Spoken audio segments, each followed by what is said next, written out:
on the request for the indication of provisional measures submitted by the Gambia. I shall now give the floor to Myanmar, Her Excellency Daw Aung San Suu Kyi. You have the floor, Madam.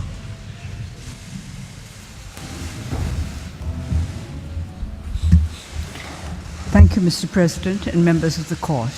It is an honor to appear as agent of the Union of the Republic of Myanmar in these proceedings in my capacity as Union Minister for Foreign Affairs. For materially less resourceful countries, the World Court is a vital refuge of international justice. We look to the Court to establish conditions conducive arising from treaties and other sources of international law, one of the fundamental objectives of the United Nations Charter. In the present case, Mr. President, the Court has been asked to apply the 1948 Genocide Convention, one of the most fundamental multilateral treaties of our time. Invoking the 1948 Genocide Convention is a matter of utmost gravity. This is a treaty that we made following the systematic killing of more than 6 million European Jews, and that my country wholeheartedly signed as early as 30th December 1949 and ratified on 14th March 1956. Genocide is a crime that the International Criminal Tribunal for Rwanda applied in response to the mass killing of perhaps 70% of the Tutsis in Rwanda. It is a crime that is not applied by the tribunal to the former Yugoslavia for the displacement of approximately 1 million residents of Kosovo in 1999. Neither was it applied by that tribunal nor by this court when deciding upon the exodus of the Serb population from Croatia in 1995. In both situations, international justice resisted the temptation to use this strongest of legal classifications because the requisite specific intent to physically destroy the targeted group in whole or in part was not present.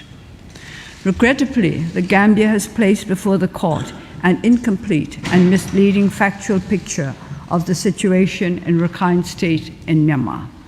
Yet, it is of the utmost importance that the court assess the situation obtaining on the ground in Rakhine dispassionately and accurately.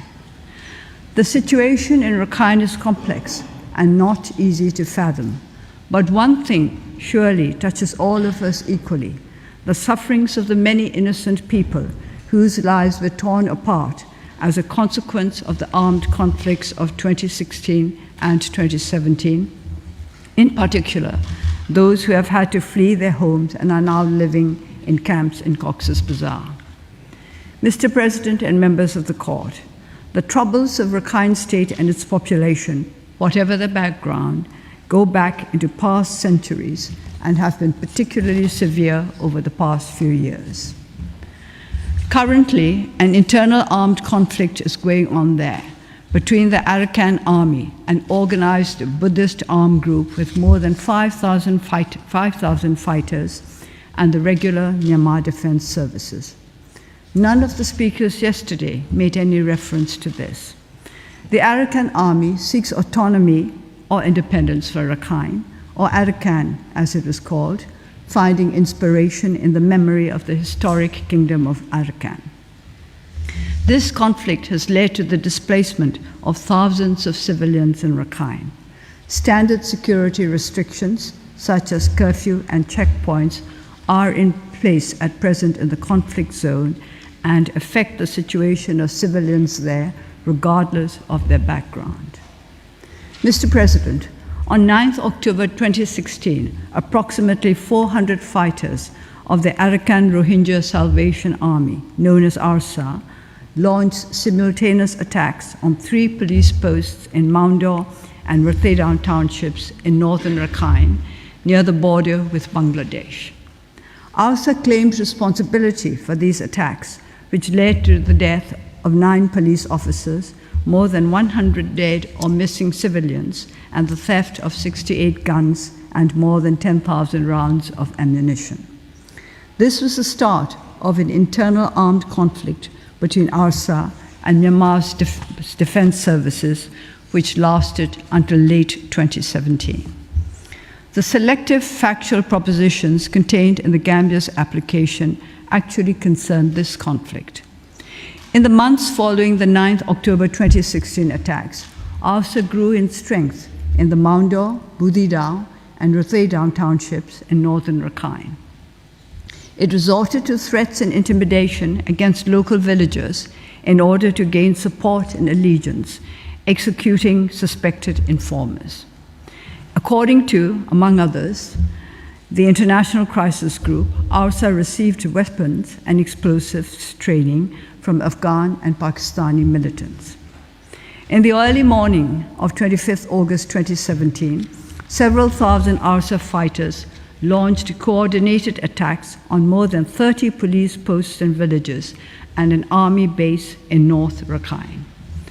Most of the attacks took place on the narrow Maundo Plain, which is framed by densely forested hills to the east and the border with Bangladesh to the west. Indications are that ARSA's objective was to seize Maundo Township. It may aid the court to briefly consider the historical significance of Maundo. When Britain made Burma a colonial entity separate from British Burma in 1937, the border between Burma and India was drawn along the river Naf, where we find today's border between Bangladesh and Myanmar. The historical kingdom of Arakan had at times extended much further to the north than the river Naf, including most of what is today Chittagong district in Bangladesh. Members of some Rakhine communities therefore felt that the border drawn by the British was too far south, others that it was too far north. Myanmar has never challenged this border since independence in 1948. Britain did not lose control over what is today Maundo Township during World War II. From September 1942, a number of local Muslim families offered fighters to the British irregular V4 set up to collect intelligence and initially absorb any Japanese advance. Many Muslims gave their lives in combat against the Japanese in Rakhine. The sacrifices made by Muslim fighters motivated a call for the creation of an autonomous Muslim space in northern Rakhine centered on Maundo. Whether or not this was encouraged by British officers, Britain rejected this call as soon as it had reoccupied Burma before independence in 1948. The Muslim-Buddhist intercommunal violence of 1942 recurred in 1948 and several times after that. This cycle of violence has negatively affected life in northern Rakhine, making it the second poorest state in Myanmar. Mr. President and members of the court, may I go back to the situation in Rakhine on the morning of 25th August 2017. More than 30 police stations and villages and one military base had been attacked before sunrise in a highly coordinated fashion by an organized armed group operating along a densely forested hill range that provides ample opportunity for hiding. Many of the ARSA fighters had been recruited from local villages in the weeks and months preceding the attack. Myanmar's defense services responded to the attacks of ARSA fighters by the use of ground forces. There were armed incidents in more than 60 locations. The main clashes occurred in 12 places: in Minji, Tolatoli village, Chaptian village, Maunu village, Gutabian village, Aletanjo village, Myanla village, Indian village, Chain Kali or Kodangap village, Myodaji ward, Jaupandu village, wards of Maundo town, and southern Maundo. Mr. President, please allow me to clarify the use of the term clearance operation, Nemye Shenlenye in Myanmar. Its meaning has been distorted. As early as the 1950s, this term has been used during military operations against the Burma Communist Party in Bogor Range. Since then, the military has used this expression in counterinsurgency and counterterrorism operations after attacks by insurgents or terrorists. In the Myanmar language, Nemye Shenye literally means clearing of locality, simply means to clear an area of insurgents or terrorists. It is still not easy to establish clear patterns of events in these 12 locations. Many ARSA fighters died. There may have been several hundred casualties in some of the 12 locations. There was some intercommunal violence. Buddhist and Hindu minority communities also feared for their security after the original ARSA attacks, and many fled from their homes. It may be worth noting that the use of air power in military operations was avoided as far as possible to minimize the risk of collateral damage.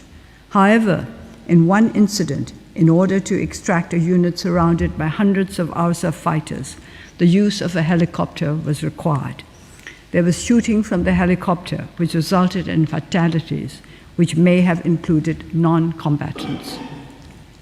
Mr. President, it cannot be ruled out that disproportionate force was used by members of the defense services, in some cases, in disregard of international humanitarian law, or that they did not distinguish clearly enough between ARSA fighters and civilians. There may also have been failures to prevent civilians from looting or destroying property after fighting or in abandoned villages. But these are determinations to be made in the due course of the criminal justice process, not by any individual in the Myanmar government. Please bear in mind this complex situation and the challenge to sovereignty and security in our country when you are assessing the intent of those who attempted to deal with the rebellion. Surely, under the circumstances, genocidal intent cannot be the only hypothesis. Under its 2008 constitution, Myanmar has a military justice system. Criminal cases against soldiers or officers for possible war crimes committed in Rakhine must be investigated and prosecuted by that system. On 25 November 2019, the Office of the Judge Advocate General announced the start of a court-martial for allegations linked to the Gudapian village incident, one of the 12 main incidents referred to earlier. The office also let it be known that there will be additional courts-martial if further incriminating evidence is brought up by the Independent Commission of Inquiry. The ICOE is an independent special investigation procedure established for Rakhine allegations by the President of Myanmar, chaired by a former Deputy Minister from the Philippines, with 3 other members, including a former Under-Secretary General of the United Nations from Japan. On 26 November 2019, this commission announced that it had taken about 1,500 witness statements from all affected groups in Rakhine, and that it has interviewed 29 military personnel who were deployed to the affected townships in northern Rakhine during the military operations from 25th August 2017 to 5th September 2017, as well as 20 police personnel who were stationed at the police posts that were attacked on 25th August 2017. There is currently no other fact-finding body in the world that has garnered relevant first-hand information on what occurred in Rakhine in 2017 to the same extent as the Independent Commission of Inquiry and the Office of the Judge Advocate General in Myanmar. This fact reinforces my sense that I should refrain from any action or statement that could undermine the integrity of these ongoing criminal justice processes in Myanmar. They must be allowed to run their course.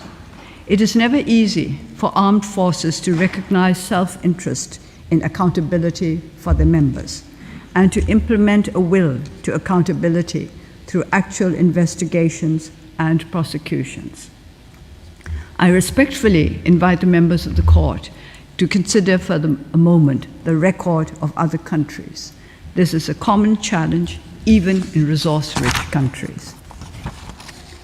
Recent cases in the news headlines illustrate that even when military justice works, there can be reversals. This can also happen in Myanmar. As part of the overall efforts of the Myanmar government to provide justice, a court-martial found that 10 Muslim men had been summarily executed in Indian Village, one of the 12 locations of serious incidents referred to earlier. It sentenced 4 officers and 3 soldiers, each to 10 years in prison with hard labor. After serving a part of their sentences, they were given a military pardon. Many of us in Myanmar were unhappy with this pardon. Other cases are undertaken without controversy. For example, in the Mansi case, a court-martial sat close to the location in Kachin State where 3 internally displaced civilians had been killed. It sentenced 6 soldiers, each to 10 years in prison, in January 2018. Relatives of the victims and local civil society representatives were invited to the proceedings. The Office of the Judge Advocate General in Myanmar is, by our standards, well-resourced, with more than 90 staff and a presence in all regional commands throughout the country. I'm encouraged by the Gutabiem court-martial, and I expect the office to continue its investigations and prosecutions based on reliable evidence gathered in Rakhine and from persons who witnessed what happened there. Can there be genocidal intent on the part of a state that actively investigates, prosecutes, and punishes soldiers and officers who are accused of wrongdoing? Although the focus here is on members of the military, I can assure you that appropriate action will also be taken against civilian offenders in line with due process. There will be no tolerance of human rights violations in the Rakhine or elsewhere in Myanmar. Mr. President, there are those who wish to externalize accountability for alleged war crimes committed in Rakhine almost automatically without proper reflection. Some of the United Nations human rights mandates relied upon in the application presented by the Gambia have even suggested that there cannot be accountability through Myanmar's military justice system. This not only contradicts Article 20B of the Constitution of Myanmar, it undercuts painstaking domestic efforts relevant to the establishing of cooperation between the military and the civilian government in Myanmar in the context of a constitution that needs to be amended to complete the process of democratization. That process is now underway at the Piramzu Hluttaw, the Union Parliament. The emerging system of international criminal justice rests on the principle of complementarity. Accountability through domestic criminal justice is the norm. Only if domestic accountability fails may international justice come into play. It would be inconsistent with complementarity to require that domestic criminal justice should proceed much faster than international criminal justice. A rush to externalize accountability may undermine professionals in domestic criminal justice agencies. What does the appearance of competition between domestic and international accountability do to the public's trust in the intentions of impatient international actors? No stone should be left unturned to make domestic accountability work. It would not be helpful for the international legal order if the impression takes hold that only resource-rich countries can conduct adequate domestic investigations and prosecutions, and that the domestic justice of countries still striving to cope with the burden of unhappy legacies and present challenges cannot be made good enough. The Gambia will also understand this challenge with which they too are confronted. Mr. President and members of the Court, these reflections are relevant to the present hearing because the applicant has brought a case based on the Genocide Convention. We are, however, dealing with an internal armed conflict started by coordinated and comprehensive attacks by the Arakan Rohingya Salvation Army, ARSA, to which Myanmar's defense services responded. Tragically, this armed conflict led to the exodus of several 100,000 Muslims from the 3 northernmost townships of Rakhine into Bangladesh, just as the armed conflict in Croatia, with which the court had to deal, led to the massive exodus of, first, ethnic Croats, and later, ethnic Serbs. As I've already stated, if war crimes have been committed by members of Myanmar's defense services, they will be prosecuted through our military justice system in accordance with Myanmar's constitution. It is a matter for the competent criminal justice authorities to assess whether, for example, there had been inadequate distinction between civilians and ARSA fighters, disproportionate use of force, violations of human rights, failure to prevent plundering of property or destruction, or acts of forcible displacement of civilians. Such conduct, if proven, could be relevant under international humanitarian law or human rights conventions, but not under the 1948 Genocide Convention, for reasons on which Professor William Schabas will elaborate in a moment. Mr. President, allow me to share one further reflection in this great hall of justice. International law may well be our only global value system, and international justice a practice that affirms our common values. Leaders of states and relevant intergovernmental and non-governmental organizations should also be cognizant of their responsibility to express and affirm fundamental values. Feeding the flames of an extreme polarization in the context of Rakhine, for example, can harm the values of peace and harmony in Myanmar. Aggravating the wounds of conflict can undermine unity in Rakhine. Hate narratives are not simply confined to hate speech. Language that contributes to extreme polarization also amounts to hate narratives. Several international actors face a challenge here. But Myanmar also could have done more since the 1980s to emphasize the shared heritage and deeper layers of unity among the diverse peoples of our country. Cycles of intercommunal violence in Rakhine, going back to the 1940s, should be countered not just by practical measures aimed at sustainable development and rule of law, but also by nourishing a spiritual mindset of unity. It is a moral responsibility of leaders to guard the aspirations of people for harmony and peace. U Thant, the third United Nations Secretary General, had understood this.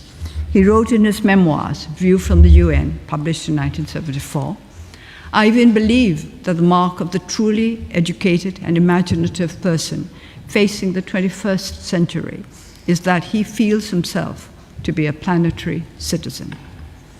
Encouraging this added layer of identity, a sense of planetary citizenship, is of fundamental importance for peaceful relations between nations, as well as between ethnic and religious groups.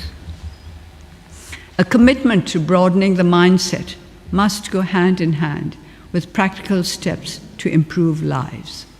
Even before the events of 2016 to 2017, Muslim, Buddhist, and other communities in Rakhine faced what the Kofi Annan Advisory Commission described as complex challenges of low development and poverty rooted in enduring social conflict between the communities. The Myanmar government is committed to addressing these challenges. Together with our partners, we are now striving to ensure that all communities enjoy the same fundamental rights. To expedite citizenship verification and application, a mobile team is already in operation. All children born in Rakhine, regardless of religious background, are issued with birth certificates. Arrangements have been made to enable more Muslim youth to attend classes at universities across Myanmar. With the support of international and local partners, scholarships will also be made available to students from all communities living in Rakhine. The government has started a social cohesion model project in Maungdaw Township to promote social harmony among all communities. Interfaith fora have been encouraged. These are some of the steps taken to improve livelihoods, security, access to education and health, citizenship, and social cohesion for all communities in Rakhine. 3 IDP camps have already been closed, and an IDP camp closure strategy has been adopted. Myanmar is also committed to the voluntary, safe, and dignified repatriation of displaced persons from Rakhine under the framework agreement reached between Bangladesh and Myanmar. Mr. President, how can there be an ongoing genocide or genocidal intent when these concrete steps are being taken in Rakhine? To conclude, Mr. President and members of the court, Rakhine today suffers an internal armed conflict between the Buddhist Arakan Army and Myanmar's defense services.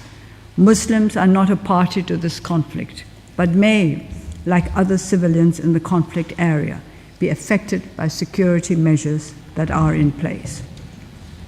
We pray the court to refrain from taking any action that might aggravate the ongoing conflict, and armed conflict, and peace and security in Rakhine.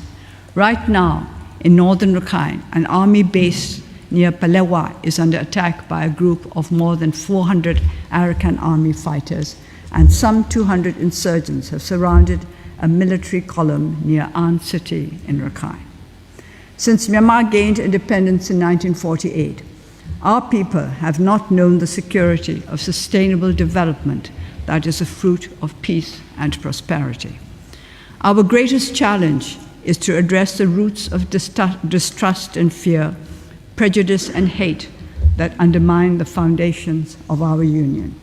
We shall adhere steadfastly to our commitment to nonviolence, human rights, national reconciliation, and rule of law as we go forward to build the democratic federal union to which our people have aspired for generations past. We look to justice as a champion of the reconciliation and harmony that will assure the security and rights of all peoples. Mr. President and members of the court, I thank you for your kind attention, and I ask that you now call upon Professor William Shabers to continue the Myanmar submissions. I thank the agent of Myanmar for her statement. I now invite Professor Shabas to take the floor. You have the floor.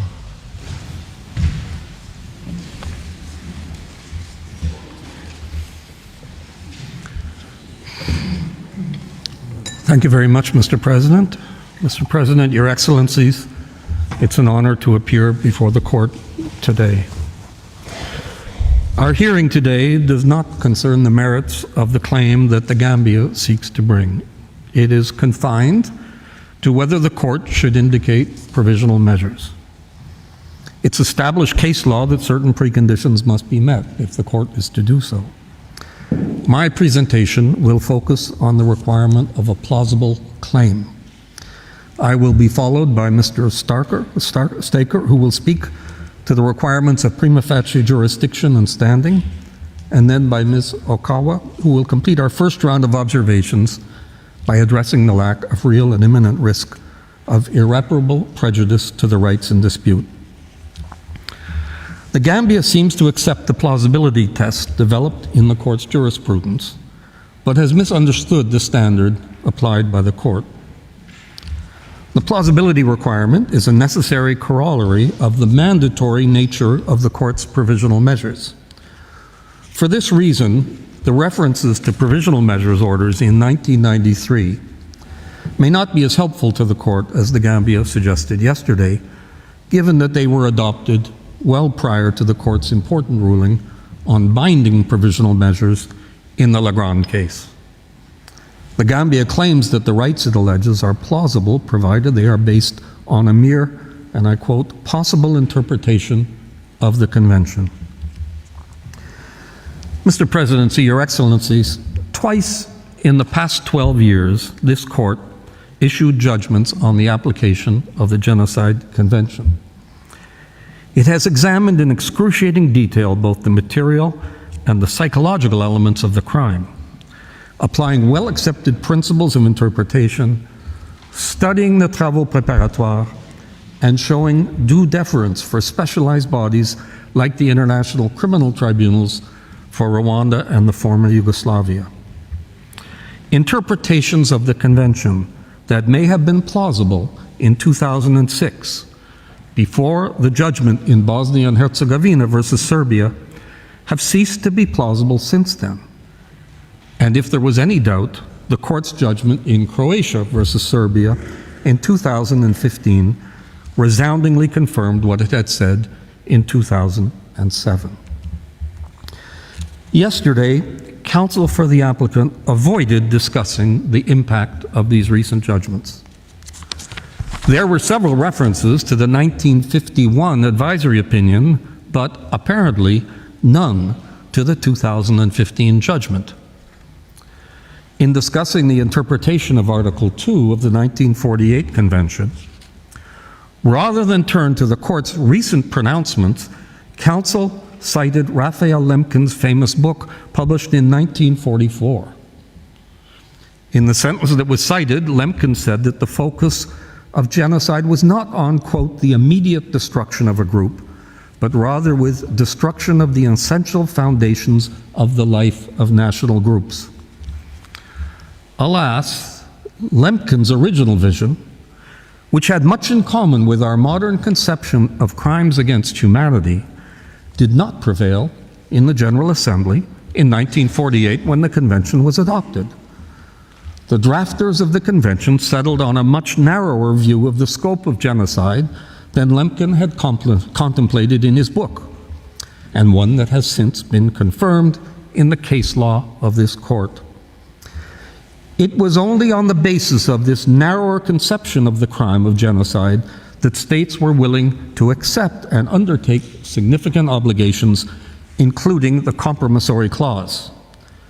Indeed, more than 70 years later, they still hesitate to adopt a comprehensive equivalent convention dealing with crimes against humanity, despite noble efforts of the International Law Commission.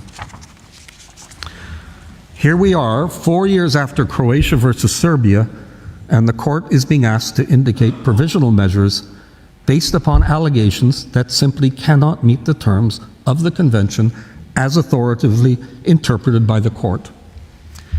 In Croatia versus Serbia, the Court described a distinction between ethnic cleansing and genocide, with the former implying displacement and the latter referring to destruction as, and I've highlighted the words on the screen, solidly rooted in its jurisprudence. The authority of that judgment is surely enhanced by the size of the majority, 15-2. In Bosnia, the majorities varied for each paragraph of the positive, were between 11 and 14.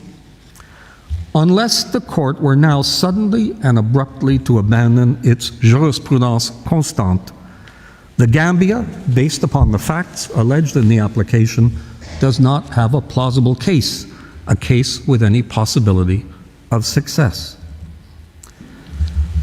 Members of the Court may recall that in the Croatia versus Serbia case, Croatia invited the Court to reinterpret the Convention provisions. You were told, and I quote counsel for Croatia, that, and I quote, the law has moved on over the past 7 years. The quotation is on the screen. If this case ever gets to the merits stage, I expect you will hear similar statements, proposing once again a break with your established case law. Is this plausible? Does this mean that any claim before the Court that is inconsistent with established case law is plausible because, to return to the phrase in the application, it consists of a possible interpretation of the Genocide Convention? Can a challenge to something that is solidly rooted, those are the words of the Court, in its jurisprudence have a plausible chance of success? Mr. President, Your Excellencies, the plausibility criterion first appeared in the case law of the court a decade ago in Belgium versus Senegal, a case involving no evidentiary issues. Subsequently, Judge Greenwood wrote that the court might just as well have opted for the term arguable, more widely used in common law jurisdictions. He said, and I quote, "Unless there is a reasonable prospect that a party will succeed in establishing that it has the right which it claims and that the right is applicable to the case, then it cannot be said that the right might be adjudged to belong to it." Over the years, of course, the court has become more demanding.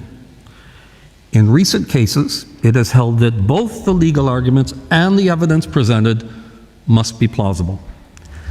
In Ukraine versus Russia, rejecting a request for provisional measures under the International Convention for the Suppression of the Financing of Terrorism, the court stressed that the applicant had to, quote, afford a sufficient basis to find it plausible, and that the constitutive elements of knowledge and intention required by the convention were present. The court found that there was no sufficient evidentiary basis to find it plausible that such elements of intention and knowledge were indeed present.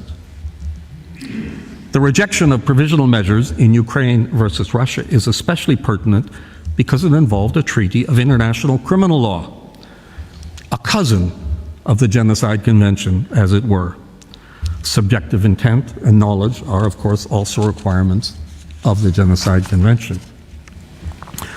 Thus, for the purposes of provisional measures, a plausible claim under the Genocide Convention must include evidence of the required specific genocidal intent.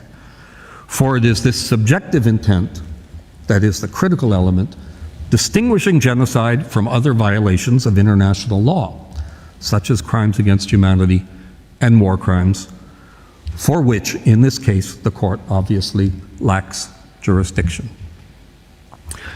Furthermore, Mr. President, Your Excellencies, in assessing whether the required level of plausibility is met in relation to both legal and factual matters, the court should also take into account the gravity of the alleged violations.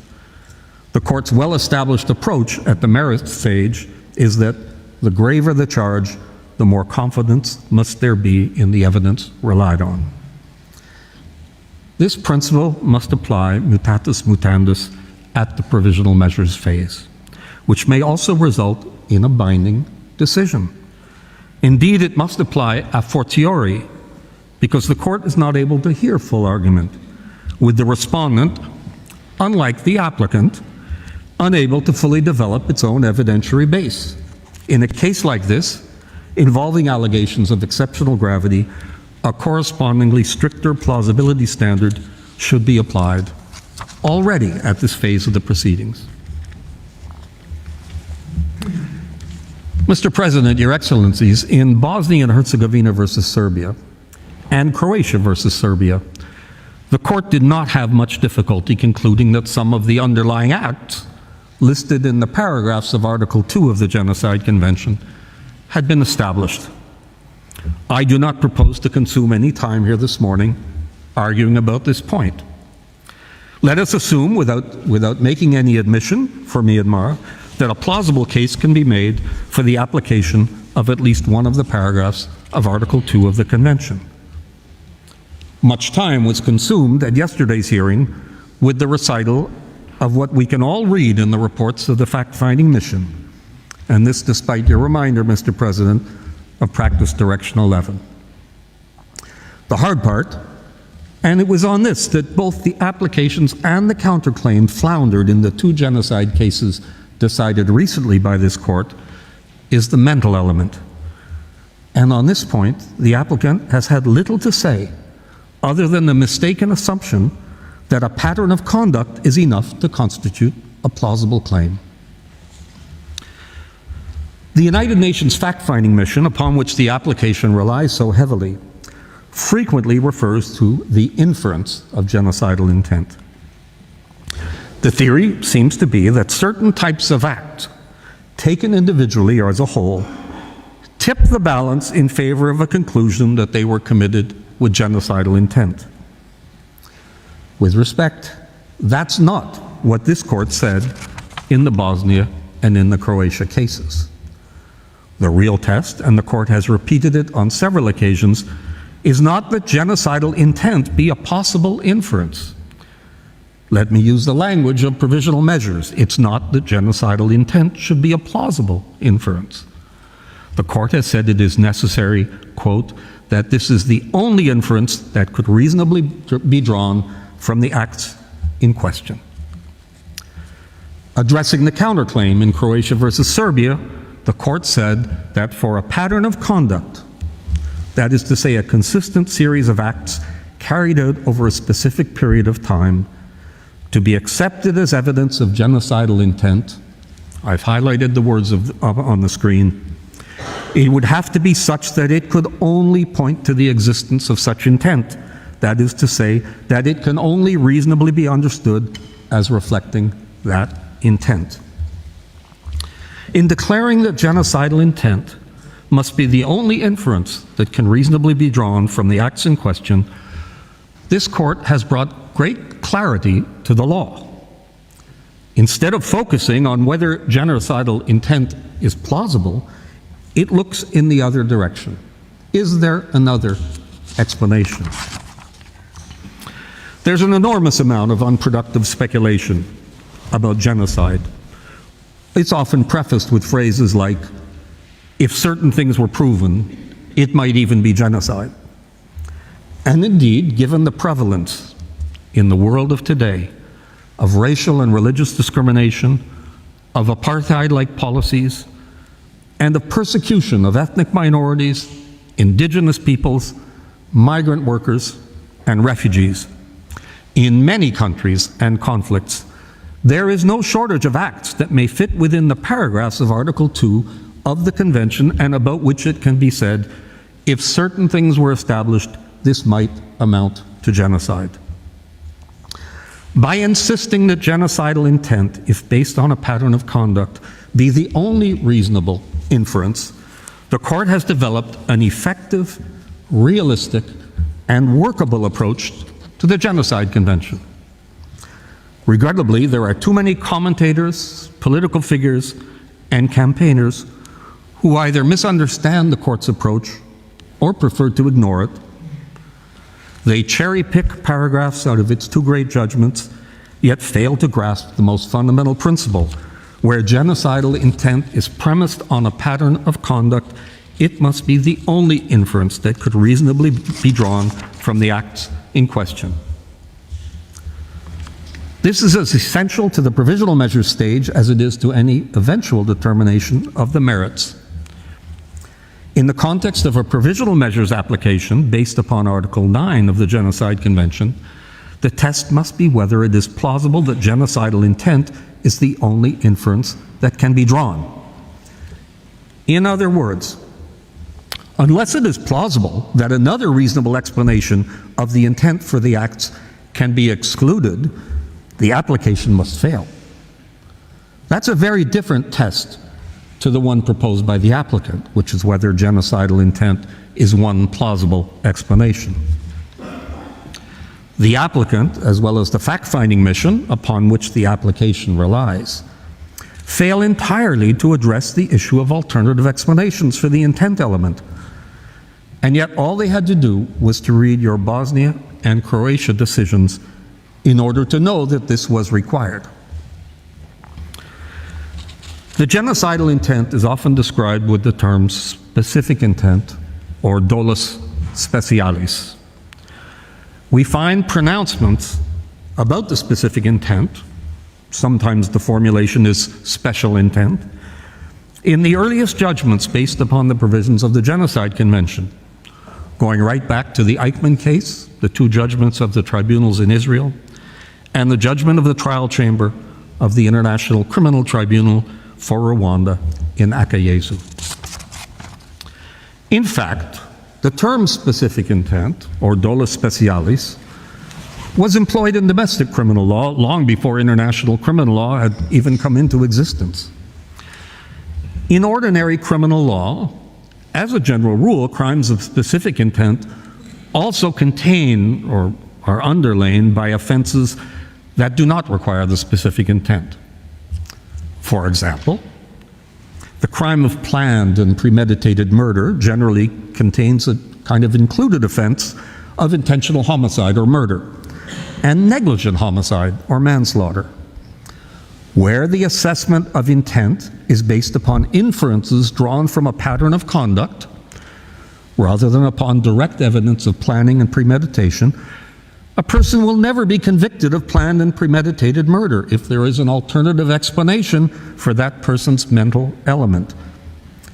And this is nothing more than the reflection in ordinary criminal law of the approach that this court has taken with respect to genocide.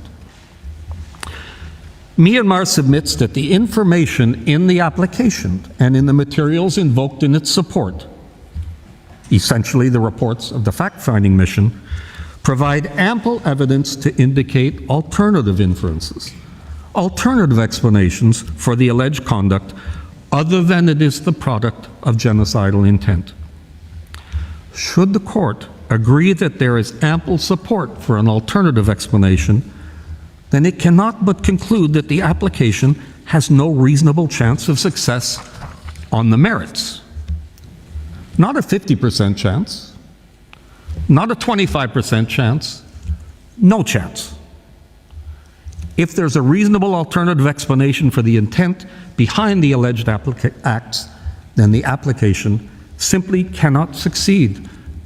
And if it cannot succeed, it is not plausible for the purposes of a request for provisional measures.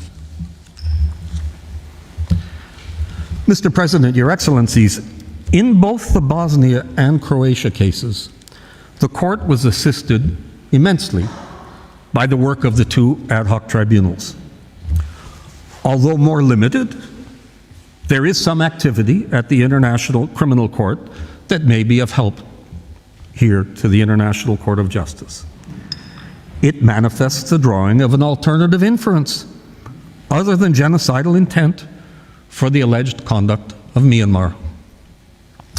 In April 2018, the prosecutor of the International Criminal Court applied to a pretrial chamber for a form of advisory opinion as to whether she might be able to exercise jurisdiction over the crime against humanity of deportation given the huge cross-border flows from Myanmar into Bangladesh in 2017. Her application, as well as all of the subsequent proceedings in this matter before the International Criminal Court, relied very heavily on the same materials that the Gambia invokes in this case, principally the reports by the fact-finding mission. It is worth recalling that previous judgments of the court in genocide cases have taken into account the activities of the prosecutors of international criminal tribunals. In her application, the prosecutor said that, and I quote, and it's on the screen, the Rohingya people were specifically and intentionally deported into Bangladesh. And she referred to, and I quote, the initiation on 25 August 2017 of a clearance operation aimed at deporting all remaining Rohingya across the border to Bangladesh. She expressly distinguished the situation from, quote, a mass exodus of civilians from one state caused, for instance, by an ongoing armed conflict without evidence of deportation per se. In other words, in her view, the intent of the so-called clearance operation was deportation from Myanmar, not physical destruction.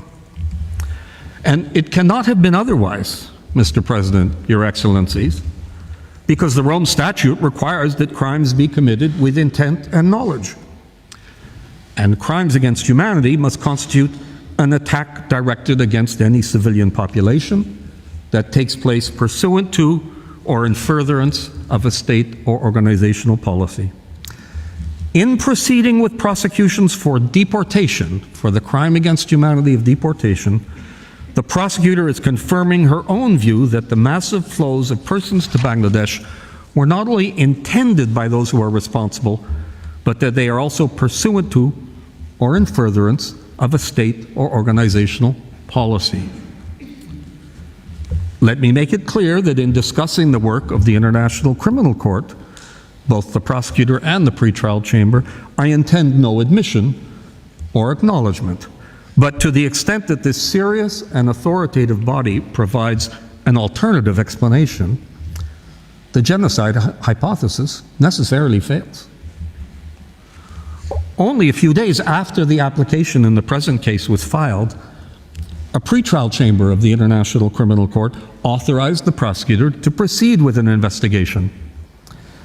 Referring specifically to the crime against humanity of deportation, the pretrial chamber concluded that, and I quote, "A reasonable prosecutor could believe that coercive acts towards the Rohingya forced them to flee to Bangladesh, which may amount to the crime against humanity of deportation."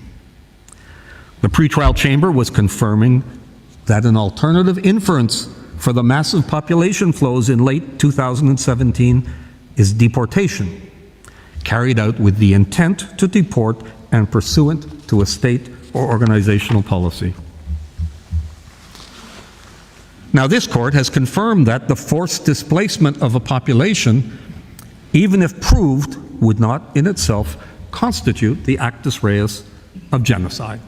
And here I cite a sentence from Croatia versus Serbia on the screen. In the Bosnia case, the court held that, and I quote, "Neither the intent as a matter of policy to render an area ethnically homogeneous, nor the operations that may be carried out to implement such policy can as such be designated as genocide. The deportation or displacement of the members of a group, even if effected by force, is not necessarily equivalent to destruction of that group." The court clearly distinguished between the necessary specific intent, dolus specialis, that is to say, with a view to the destruction of the group, as distinct from its removal from the region. And this is a quote from the judgment. The references will appear in the written transcript. Addressing Serbia's counterclaim in the Croatia judgment, the court said that, and I quote, "Even if it were proved that it was the intention of the Croatian authorities to bring about the forced displacement of the Serb population of the Krajina, such displacement would only be capable of constituting the actus reus of genocide if it was calculated to bring about the physical destruction." Mr. President, Your Excellencies, let me now turn to the materials advanced by the applicant in support of the claim that there is genocidal intent. In paragraph 5 of the application, the applicant explains that, and I quote, "Facts are extensively documented by independent investigative efforts undertaken under the auspices of the United Nations and corroborated by international human rights organizations and other credible sources." This paragraph in the application will be discussed, but bearing in mind, of course, Practice Direction 11. In paragraph 6, the application turns to the question of genocidal intent. Paragraph 6 of the application begins with the following claim: "Multiple UN investigations have underscored the genocidal intent of these crimes." And what follows are references to 3 sources, which I will discuss in turn.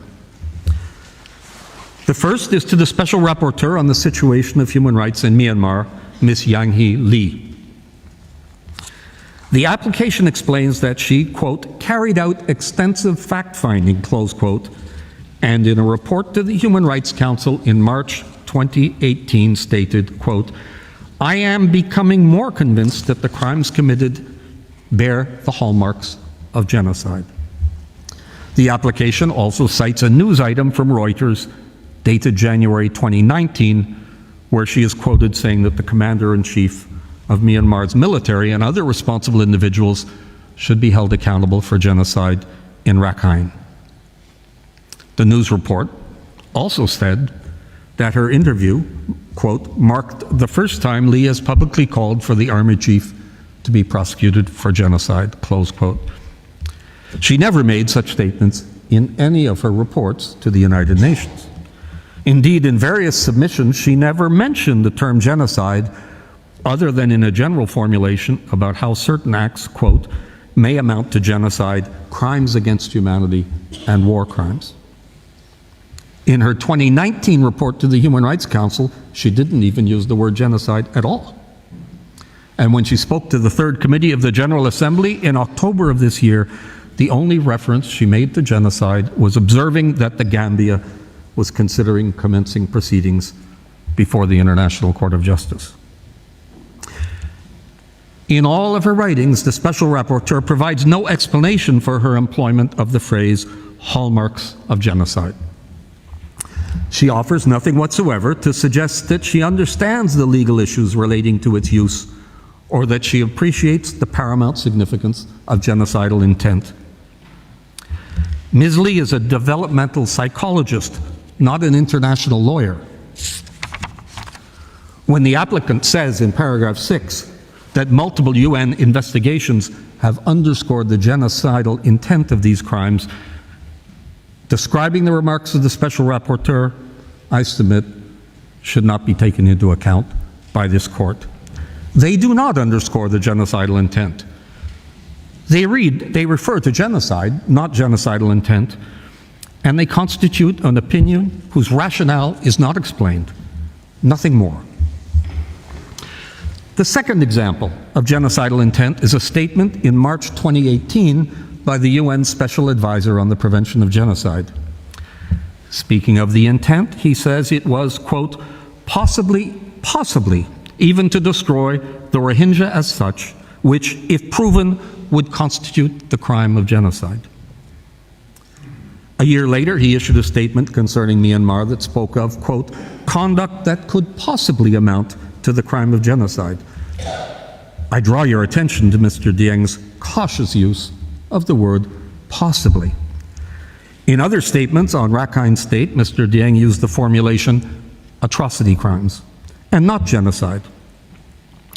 It may not be without relevance to the issue of a risk of genocide in the future that, and according to his website, the special advisor has not made any statement about Rakhine State or Myanmar for 15 months. During that period, according to the website, he has issued statements about South Sudan, Cambodia, Guatemala, Bosnia and Herzegovina, Mali, Sri Lanka, Syria, and the Democratic Republic of the Congo, but not, apparently, Myanmar. The application considerably overstates the importance and significance of what Mr. Dieng has said. The Special Advisor plays a fundamental role in the genocide prevention activities of the United Nations. His function is early warning, not pronouncements on whether or not genocide has been committed. I think he would himself object to being cited as authority for the existence of genocidal intent. The application also did not mention the other UN bodies that have concerned themselves with the situation in Rakhine State over the past 2 years. For example, shortly after the events of August-September 2017, the High Commissioner for Human Rights described them as, quote, a textbook example of ethnic cleansing. Some months later, he started using the term genocide, but again, with the caution and equivocation that we've already seen with the other mandate holders. There are many other examples, some of them quite recent. The resolution on Myanmar adopted by the Human Rights Council in September 2019 refers to, quote, the need for an urgent criminal investigation into alleged crimes against humanity and war crimes. It doesn't mention genocide. Nowhere is the word genocide used in the Human Rights Council resolution. Similarly, a resolution on Myanmar adopted by the Third Committee only a few weeks ago makes no reference to genocide. And in July of this year, the Deputy High Commissioner for Human Rights reported on Myanmar to the Human Rights Council without reference to genocide. The most substantial discussion of genocidal intent, of course, and the one on which the application largely relies, is that of the fact-finding mission. It launched the genocide claim in its September 2018 report. The mission concluded, without equivocation, that crimes against humanity and war crimes had been committed. On genocide, it was somewhat more circumspect. It said that there was, quote, sufficient information to warrant the investigation and prosecution of senior officials in the Tatmadaw chain of command so that a competent court can determine their liability for genocide in relation to the situation in Rakhine State. The mission briefly explains what it means by reasonable grounds in the introductory part of its long report. But it also adds the following caveat. This standard of proof is lower than that required in criminal proceedings. There is a summary discussion of the intent issue in the 440-page supplement to the mission's 2018 report. It devotes 113 words in a 440-page supplement to considering whether the intent may have been, and I quote, to displace the Rohingya population, but not to seek its ultimate destruction. 113 words. And this is the very hypothesis on which the prosecutor of the International Criminal Court has based her activities. The mission does a little bit of textual sleight of hand by referring to, and I quote from the report, the physical destruction of Rohingya life as it once was, a formulation that ever so slightly blurs an important distinction between physical and cultural genocide, one to which this court has previously attached considerable significance. Elsewhere, in words that are cited in the application, the fact-finding mission states, quote, the crimes in Rakhine State and the manner in which they were perpetrated are similar in nature, gravity, and scope to those that have allowed genocidal intent to be established in other contexts. But they don't provide any reference or examples to what those other contexts are. The mission might just as well have said the opposite. Because in other contexts, similar in so many respects to the circumstances in Myanmar, this court and the International Criminal Tribunal for the former Yugoslavia have concluded that genocidal intent was not established. The fact-finding mission essentially ignores this dimension. With respect, it is campaigning for a case rather than assessing a situation in an objective and impartial manner, and it is indifferent as to factors that tend to prove the contrary. That said, the fact-finding mission is not entirely consistent on the subject of intent. For example, when it discusses what it calls a policy of food starvation, the mission says that such, quote, targeted actions to deny access to food appear to constitute a policy of forcing Rohingya to flee through food deprivation. The mission says that starvation is intended to force Rohingya to flee. That is not the same thing and does not necessarily point to physical destruction. Yesterday, counsel for the Gambia suggested a genocidal intent with respect to food deprivation without even addressing this alternative explanation which is proposed by the fact-finding mission. Other statements in the fact-finding mission report also point to an intent other than one to destroy. It speaks in the report of the so-called four cuts counterinsurgency policy, which has allegedly been practiced since the 1960s. And the policy, and I quote from the report, this policy has been implemented through clearance operations, essentially scorched earth campaigns in which large numbers of civilians are killed and entire villages destroyed, leading to mass displacement, says the report. But nobody is seriously alleging that there has been a policy driven by genocidal intent underway since the 1960s. Did something change? Why is a clearance operation in 2017 different from one in previous decades? And this question is not addressed. Counsel for the applicant has attached significance to a statement by the fact-finding mission in its more recent report of this year, issued a few months ago in September, that genocidal intent has strengthened. There were several references to this yesterday. Council did not tell us why the mission reached such a conclusion.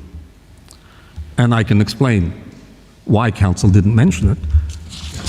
Because the mission didn't mention it. It appears that the only thing that appears to have strengthened is the insistence of the mission on using the term. There's no real evidence of any aggravation of the situation described in the report of the previous year, rather the contrary. If anything, the absence of allegations of significant numbers of killings in the second report ought to suggest the contrary to what the mission concludes.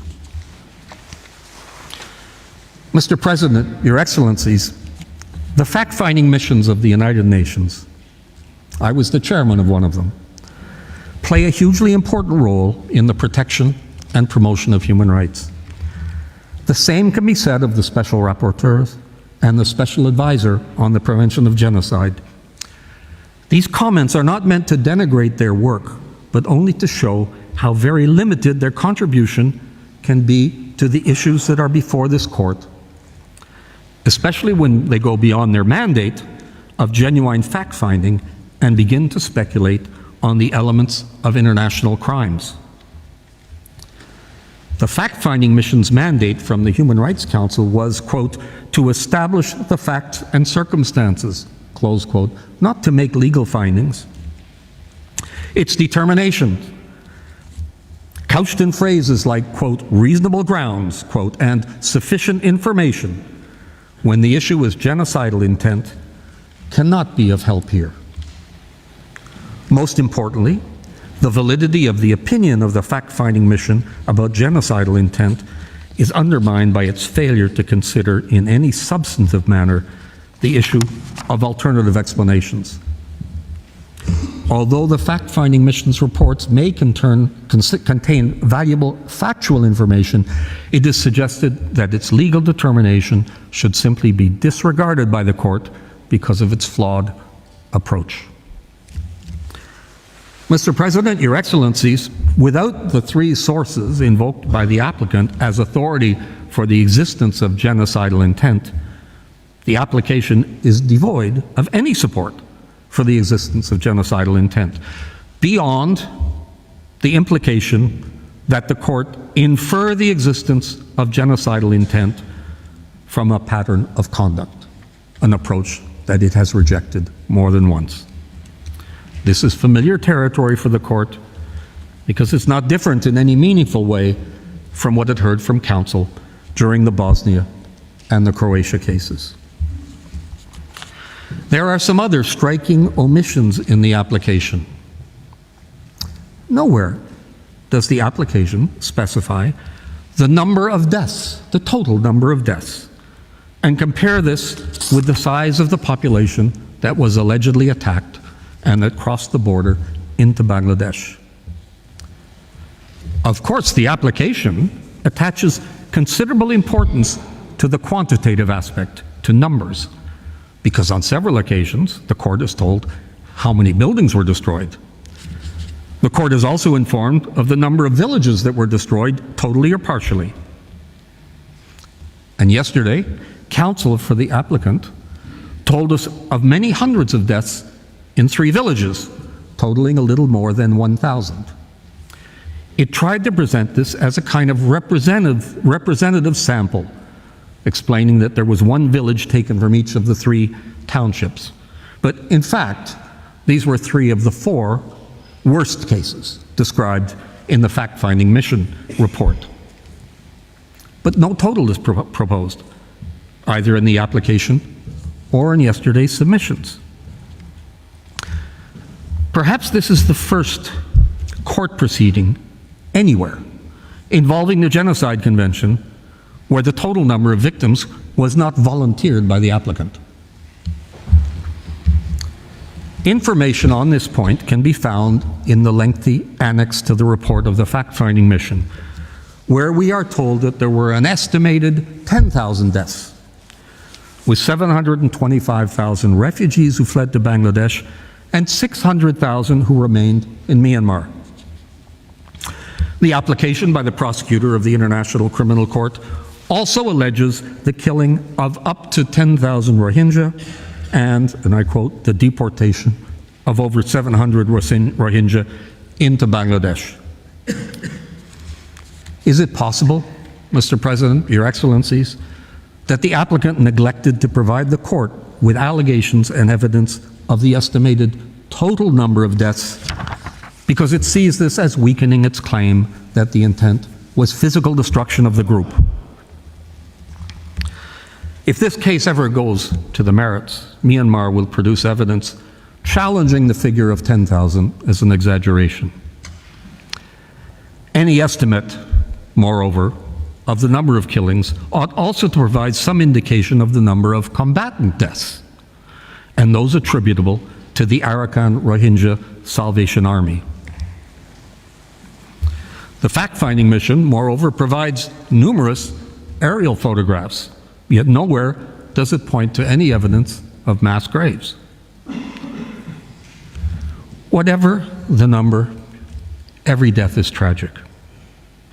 Families have been devastated, and killing non-combatants in an armed conflict may violate the right to life.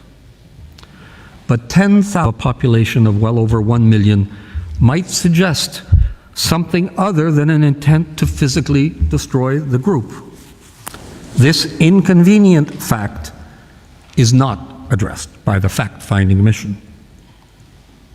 I can already hear the objections from counsel for the applicant, who will explain that genocide is not just about the numbers. But here is what this court had to say in Croatia versus Serbia 4 years ago. The court considers that it is also relevant to compare the size of the targeted part of the protected group with the number of Croat victims in order to determine whether the JNA and Serb forces availed themselves of opportunities to destroy that part of the group. In this connection, and the words are on the screen, Croatia put forward a figure of 12,500 Croat deaths, which is contested by Serbia. The court notes that, even assuming that this figure is correct, an issue on which it will make no ruling, the number of victims alleged by Croatia is small in relation to the size of the targeted part of the group.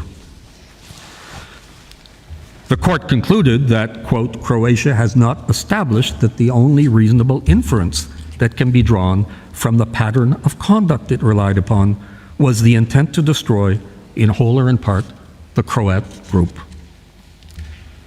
Mr. President, members of the court, any reasonable consideration of the situation in Myanmar, if it is guided by the case law of this court, will ask whether 10,000 deaths out of a population of well over 1 million raises the same doubts as it did for this court in the Croatia case.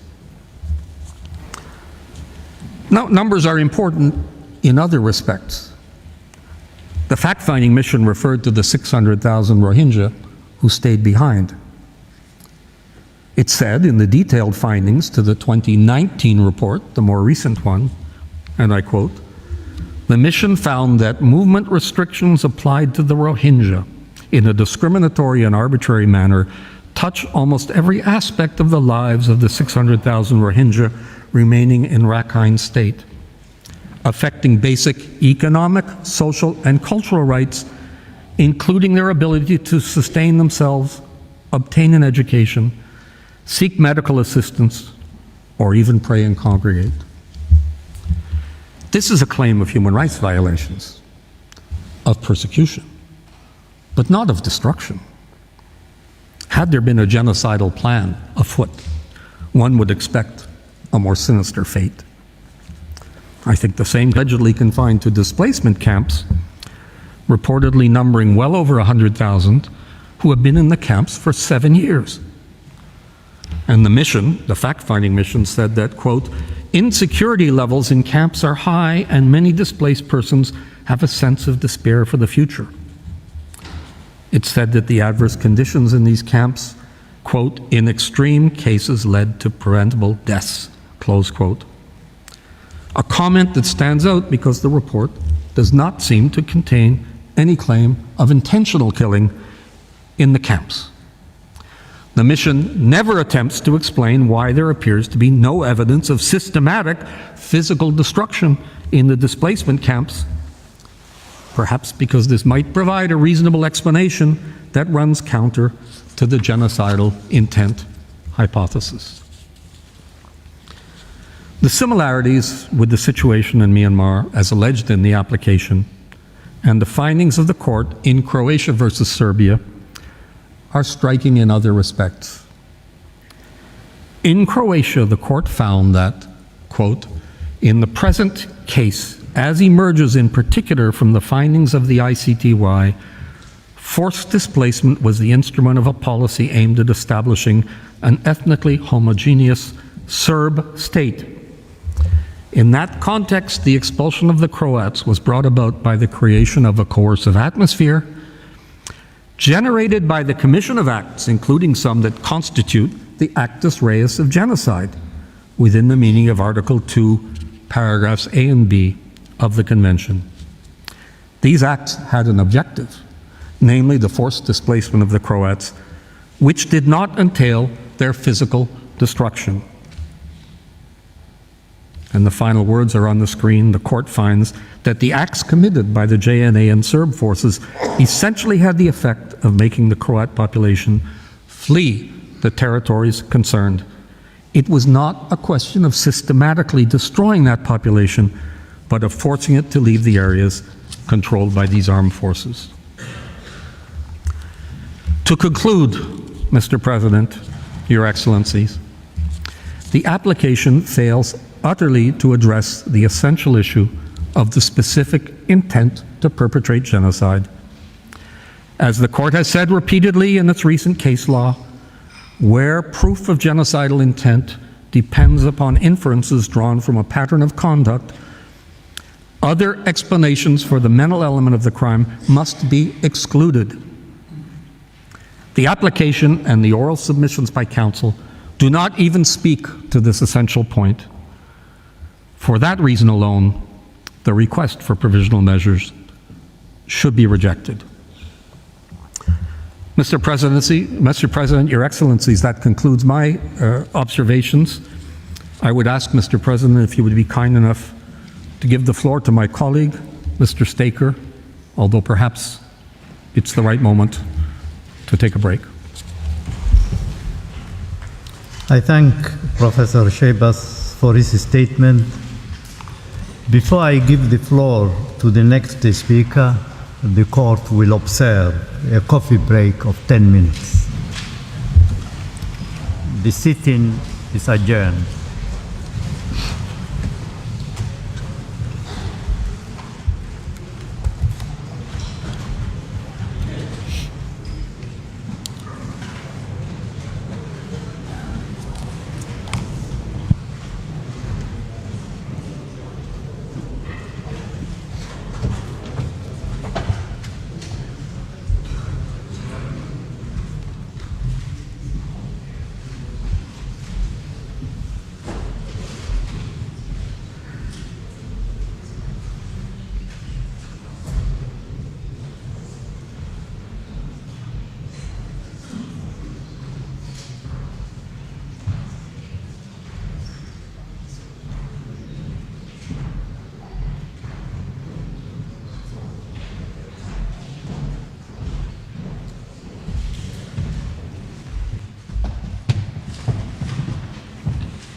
Please be seated.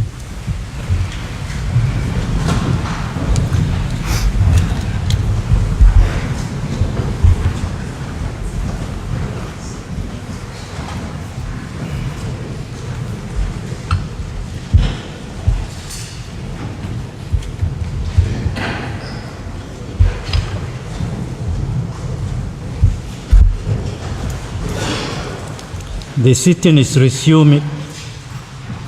I will now give the floor to Mr. Staker. You have the floor. Mr. President, members of the court, it's an honor to appear before you again, now on behalf of Myanmar. I will address you on two of the prerequisites for provisional measures: prima facie jurisdiction and prima facie standing.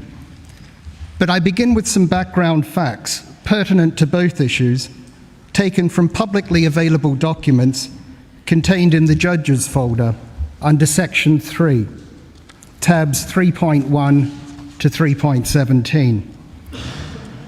The documents I will take you to show the following. Although the Gambia is the nominal applicant, these proceedings are in fact brought on behalf of the Organization of Islamic Cooperation, the OIC. The Gambia has been tasked by the OIC to bring them, acting in its capacity as an OIC member state and chair of an OIC organ, its ad hoc committee. Moreover, the proceedings are financed by a fund supervised by the OIC. While the OIC decided to bring this case as early as March this year, the earliest official reference we can find to the Genocide Convention as the basis of the claim is in August. And the applicant's lawyers were instructed to initiate proceedings a week before the Gambia even sent its 11 October note verbale to Myanmar. Time constraints require me to take you through these documents quickly, and I'm confident they'll be given all due consideration. I will refer to tabs. Within a tab, the French version, if available, follows the English version. At tab 3.1 is a May 2018 OIC resolution establishing an ad hoc ministerial committee on accountability for human rights violations against the Rohingya, to be chaired by the Gambia. The committee's functions include to engage to ensure accountability and justice for gross violations of international human rights and humanitarian laws and principles, and to mobilize and coordinate international political support. A preambular paragraph states that ensuring accountability and justice is the most crucial step towards preventing genocide and other mass atrocity crimes. It does not say that genocide has actually been committed. In fact, the very opposite is implied when this statement is contrasted with the previous preambular paragraph, expressing concern that the Rohingyas taking shelter in Bangladesh had been victims of gross and systematic violations of human rights and atrocity crimes, and an earlier preambular paragraph that refers to ethnic cleansing and forced expulsions. That same session of the OIC Council of Foreign Ministers in May 2018 saw the adoption of the Dakar Declaration, which was referred to the argument of the Gambia yesterday, found at tab 3.2. This document does not contain the word genocide. It does refer to ethnic cleansing and to state-backed violence. The government of Myanmar issued a press release after that, found at tab 3.3, which affirmed that no violations of human rights would be condoned, that allegations supported by evidence would be investigated and action taken in accordance with the law, and that there was an immediate need for repatriation of displaced persons from Rakhine in accordance with the bilateral MOU between Myanmar and Bangladesh.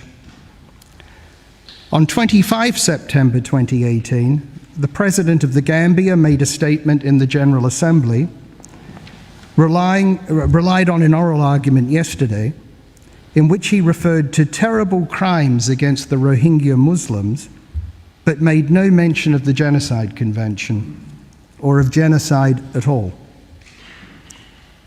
At tab 3.4 is an OIC resolution from March this year, virtually identical to the one at tab 3.1, with the same preambular paragraphs.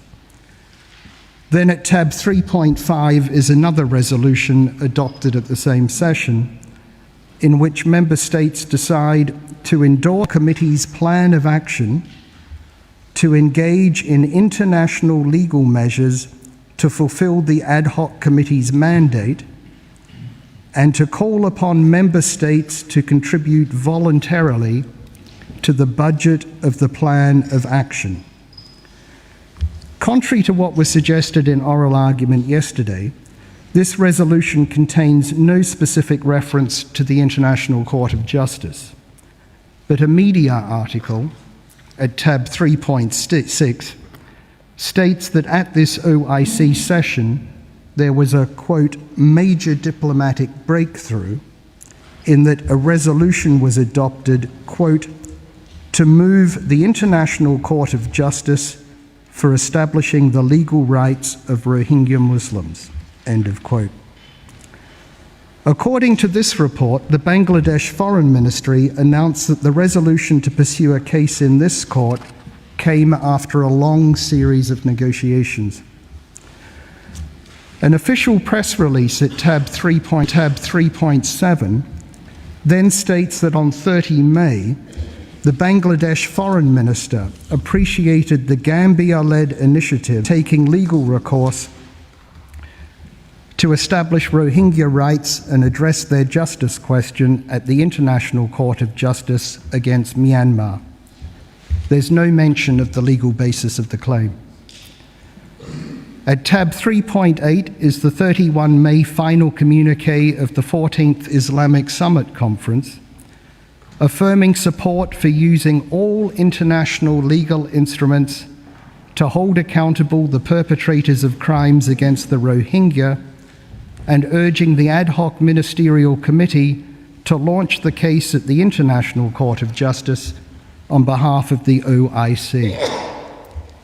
Still no mention of the legal basis. This final communique is referred to in an undated item on the website of the Office of the President of the Gambia at tab 3.9, except that the second paragraph of this page mistakenly refers to the International Criminal Court rather than the International Court of Justice. The Office of the President of the Gambia was possibly not clear on the details of this proposed court case. Tab 3.10 is a 6 July media article indicating that the OIC then formally proposed that the Gambia lead proceedings in this court and that the Cabinet of the Gambia then approved that proposal. Paragraph 107 of the 8 August fact-finding mission report, tab 3.11, then refers to the efforts of states, in particular Bangladesh and the Gambia and the OIC, to encourage and pursue a case against Myanmar before the International Court of Justice under the Genocide Convention. This is the earliest official document we are aware of referring to the Genocide Convention as the proposed basis of the claim. The absence of any earlier mention is striking. In oral argument yesterday, the Gambia relied on a press report stating that a decision to base the claim on the Genocide Convention had been taken in March, but did not refer to any official document prior to August stating that. The document at tab 3.12 then says as follows: these proceedings are funded by voluntary donations from OIC member states. Supervision of the funds is entrusted to the chair of the Ad Hoc Ministerial Committee and the OIC Secretary General. Assistance has also been requested from the Islamic Development Bank and the Islamic Solidarity Fund. At tab 3.13 is a 26 September statement in the General Assembly by the Gambia's Vice President that these proceedings involve concerted efforts on behalf of the OIC. 2 weeks later, on 11 October, the Gambia sent to Myanmar the note verbal seen at Annexes 1 and 2 of the Observations of the Gambia.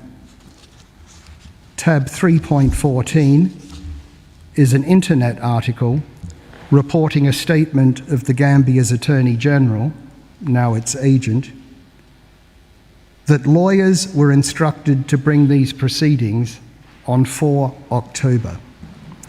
Thus, the instruction to issue these proceedings had in fact already been given to the applicant's lawyers a week before the first note verbal was even sent to and received by Myanmar.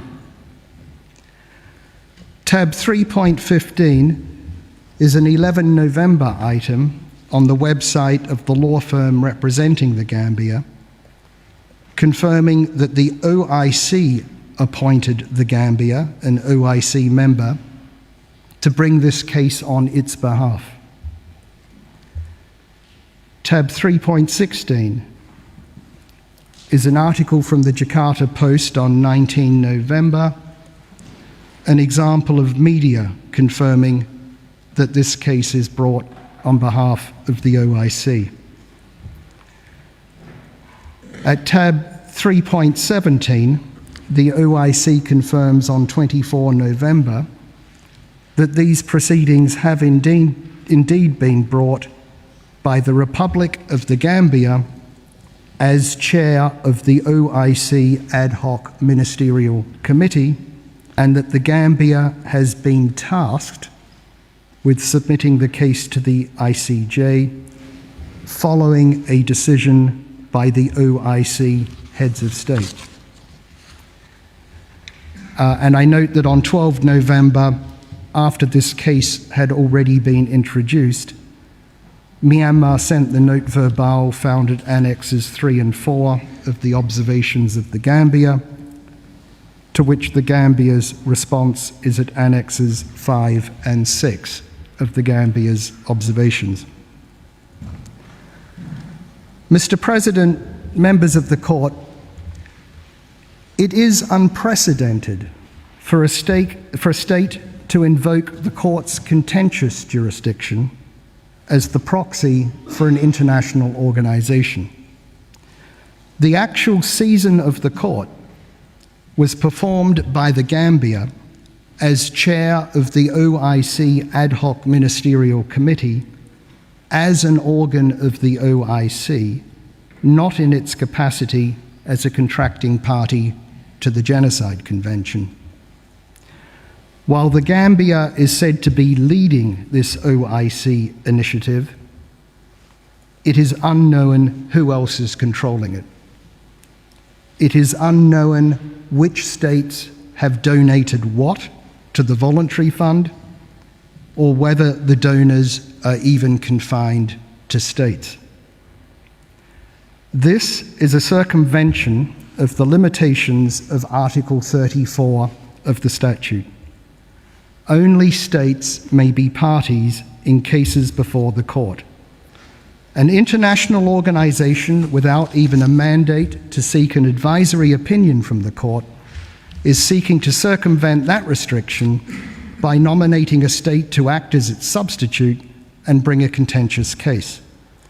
If permissible, this would allow the restrictions on personal jurisdiction, which are matters of public policy, to be evaded virtually at will simply by nominating a mandatory. Furthermore, Myanmar's consent to the court's jurisdiction is valid only vis-à-vis another state accepting the same obligation. it must be inapplicable where the substantive applicant is an intergovernmental organisation with no standing before the court. Indeed, of the OIC's member states, 13 are not even parties to the Genocide Convention, while seven, including most importantly Bangladesh, have made reservations to its Article 9 that prevent them from bringing proceedings against Myanmar under Article 9 of that convention. For this reason alone, jurisdiction is lacking. Mr. President, members of the court, a further requirement that is essential for the exercise of the court's contentious jurisdiction is the existence of a dispute. This is also expressly required by Article 9 of the Genocide Convention, which provides only for the submission to this court of disputes between contracting states. In the absence of a dispute, Article 9 of the Genocide Convention simply doesn't apply. The erga omnes parties character of obligations under the Genocide Convention does not mean that the Gambia can bring these proceedings in the absence of a dispute, specifically between the two parties now before the court. In Belgium versus Senegal, while the court accepted that the erga omnes parties character of a treaty obligation might be of some relevance to standing, the court's consideration of jurisdiction proceeded on the obvious premise that there had to be a dispute between Belgium and Senegal for there to be jurisdiction under the Convention Against Torture. As Article 9 of the Genocide Convention is the only basis of jurisdiction, the only dispute over which this court could potentially have jurisdiction is one concerning obligations arising specifically under that convention. The court has no potential jurisdiction over disputes concerning customary international law obligations regarding genocide, or disputes concerning alleged breaches of other treaty or customary international law obligations, even if those alleged breach of obligations under peremptory norms or of obligations which protect essential humanitarian values and which may be owed erga omnes. For the court to have jurisdiction, there must accordingly be first, a dispute, which secondly is specifically between the Gambia and Myanmar, and which thirdly concerns specifically the interpretation, application, or fulfillment of the Genocide Convention. Beginning with the second of these requirements, there is no dispute between the Gambia and Myanmar because these proceedings are in fact brought on behalf of and funded by the OIC. We see that the applicant delegation here in court includes several high-ranking officials of the OIC. If any dispute has been brought before the court, it is the OIC's, not the Gambia's. But even aside from that, there is no dispute at all. According to the established case law, the existence of a dispute is determined as at the date on which the application is submitted to the court. The allegations contained in the Gambia's application and the arguments within these proceedings cannot generate a dispute de novo if one did not already exist at the date of the application.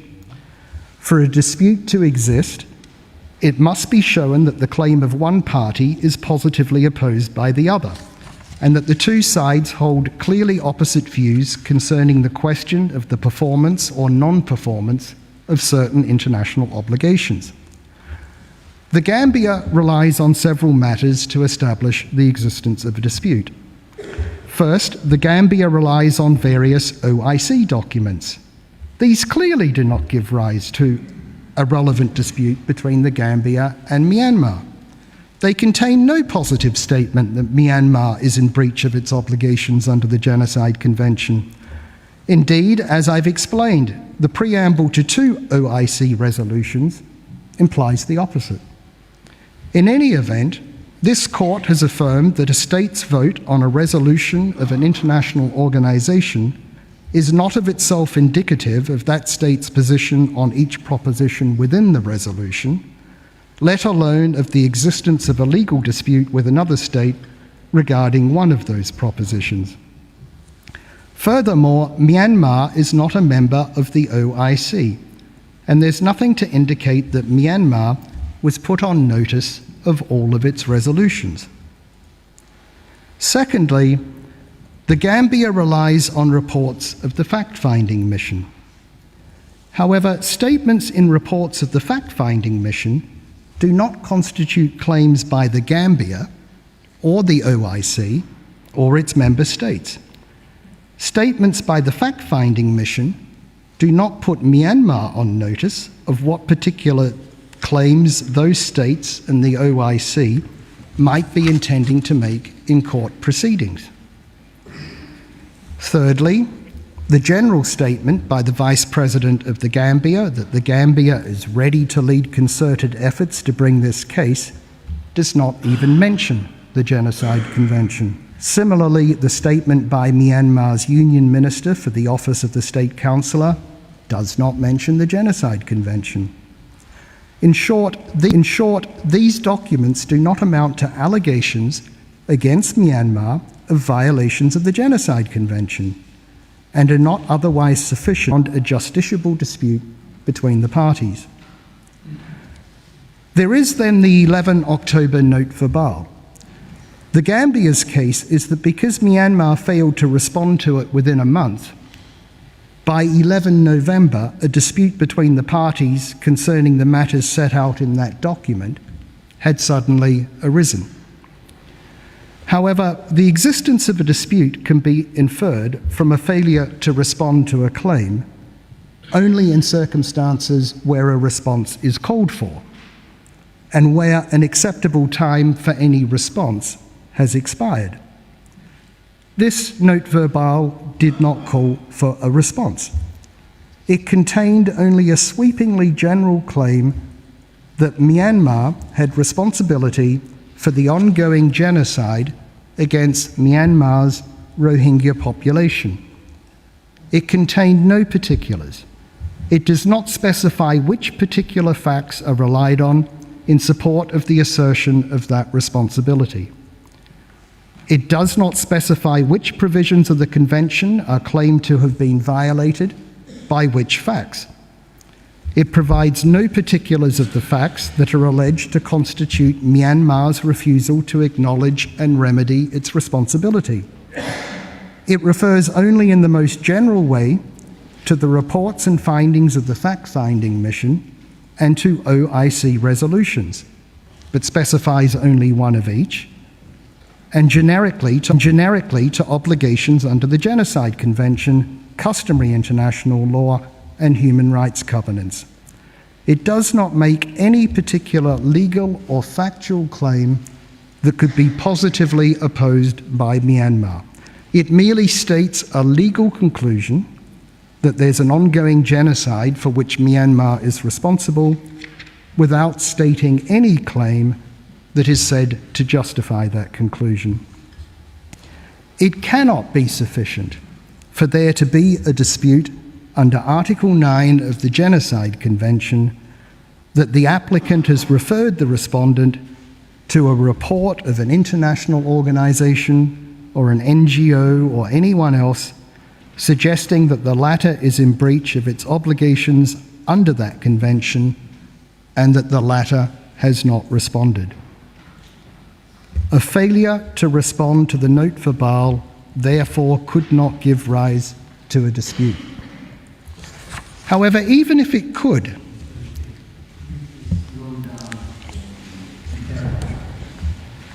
I'm obliged, Mr. President. Even if it could give rise to a dispute, it cannot possibly be argued that the response was called for in the space of a single month, given that the detailed findings of the fact-finding mission are some 180 pages long, and the note verbal contains no more than an unparticularized conclusion. Furthermore, as the agent of Myanmar observed earlier this morning, allegations of the most serious crimes need to be considered and determined in the course of the criminal justice process. These are not matters on which political representatives of countries can be required to take actions in short spaces of time, and even less so where the state making such a claim does not provide any timeline for any such response in the first place. The second Gambian note verbale of 24 November adds nothing. It was sent after this case had already been brought and cannot ex post facto bring about a relevant dispute. In any event, it does nothing further to identify a legal claim. Furthermore, the OIC, on whose behalf the proceedings are brought, has never directly accused Myanmar of violations of the Genocide Convention. Rather, the OIC has expressed support more generally for using all international legal instruments to hold accountable the perpetrators of crimes. These proceedings are the initiative of an OIC subcommittee whose task is generally to engage to ensure accountability and justice for gross violations of international human rights and humanitarian law and principles. The impression is that the OIC wanted to bring a case before the court, but was not particularly concerned with the legal basis of the claim.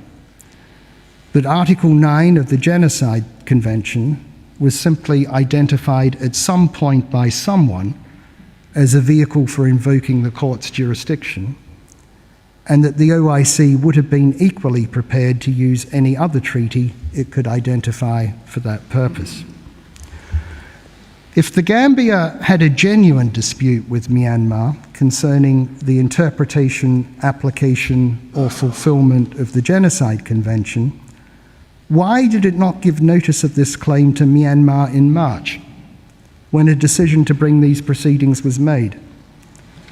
Or in August, when the 2019 fact-finding mission report noted that it was intended to bring a claim based on the Genocide Convention? Why did it not give notice of this claim to Myanmar before instructing lawyers on 4 October to institute proceedings?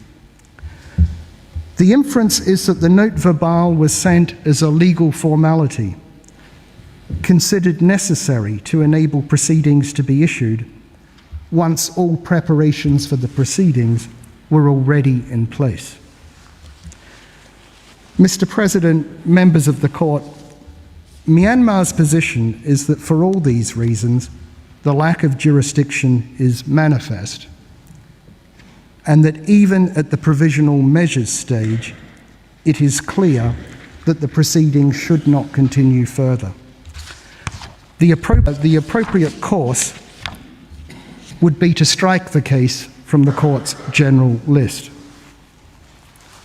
As the court said in 2 of the previous cases where it adopted such a course at this stage, it would most assuredly not contribute to the sound administration of justice to keep a case on the general list when it appears certain that the court cannot adjudicate on the merits. Mr. President, members of the court, I now turn to the issue of prima facie standing. The Gambia says it has standing to bring the case, even though it is not specifically affected by the subject matter of the claim, because of the erga omnes and erga omnes parties' character of obligations owed under the Genocide Convention. At the outset, I note that erga omnes and erga omnes parties are not the same thing. The term erga omnes refers to obligations under customary international law owed to the international community as a whole. Thus, in the Barcelona Traction judgment, the court referred to rights that had entered into the body of general international law with corresponding obligations of states owed to the international legal community as a whole being labelled obligations erga omnes. On the other hand, the term erga omnes partes refers to multilateral treaty obligations.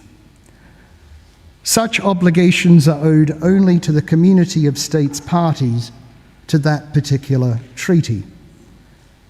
As this court said in Belgium versus Senegal, each state party has an interest in compliance with such obligations.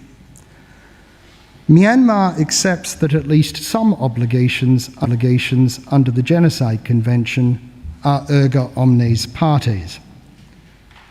However, even if the Gambia has an interest as compliance with erga omnes partes obligations under that convention, it does not follow without more that the Gambia also has standing to bring a case before the court in respect of a claim breached by Myanmar without being specially affected.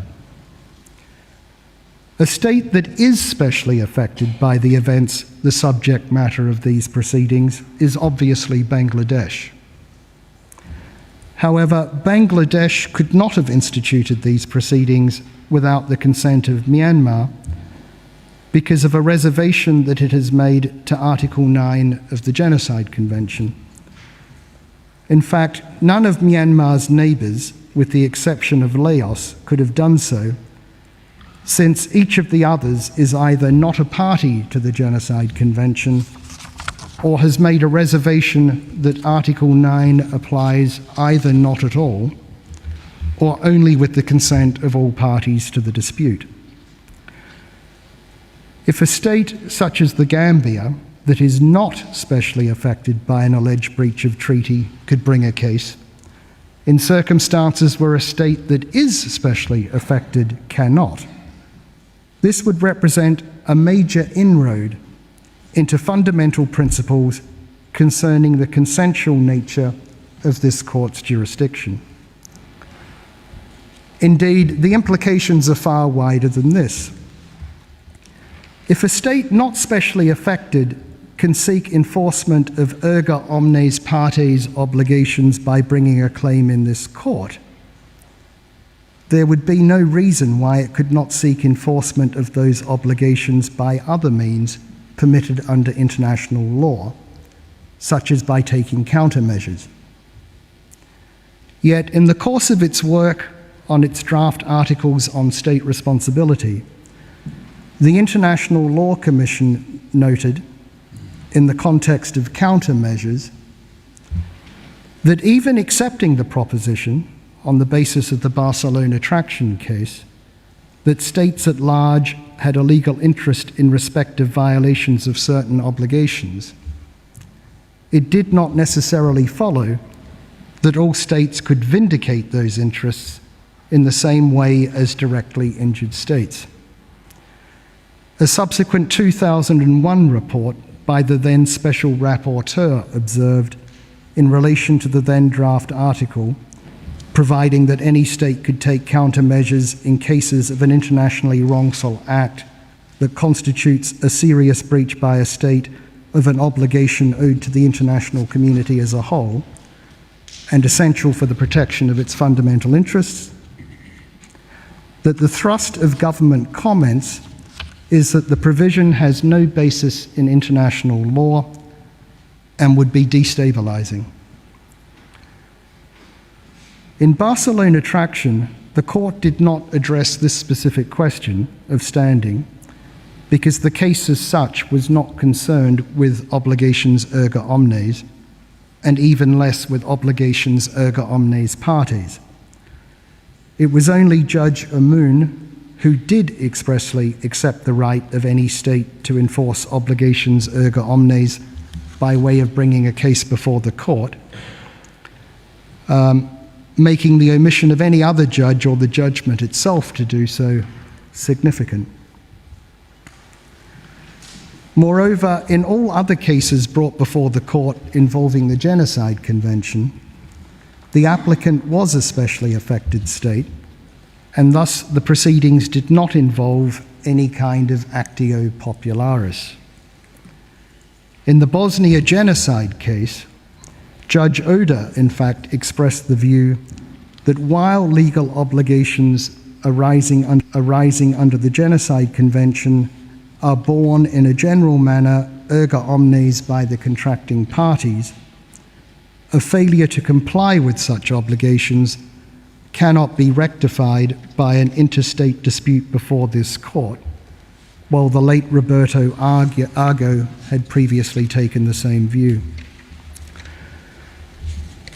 It's true that in Belgium versus Senegal, the court held that Belgium had standing as a state party to the Convention Against Torture to bring a case against Senegal for alleged breaches of that convention. The court therefore declined to pronounce on whether Belgium also had a special interest with respect to Senegal's compliance. However, I would emphasize, first, this one case does not amount to established jurisprudence of the court, and Judge Skotnikov and Judge Zhu disagreed with the court's decision on standing.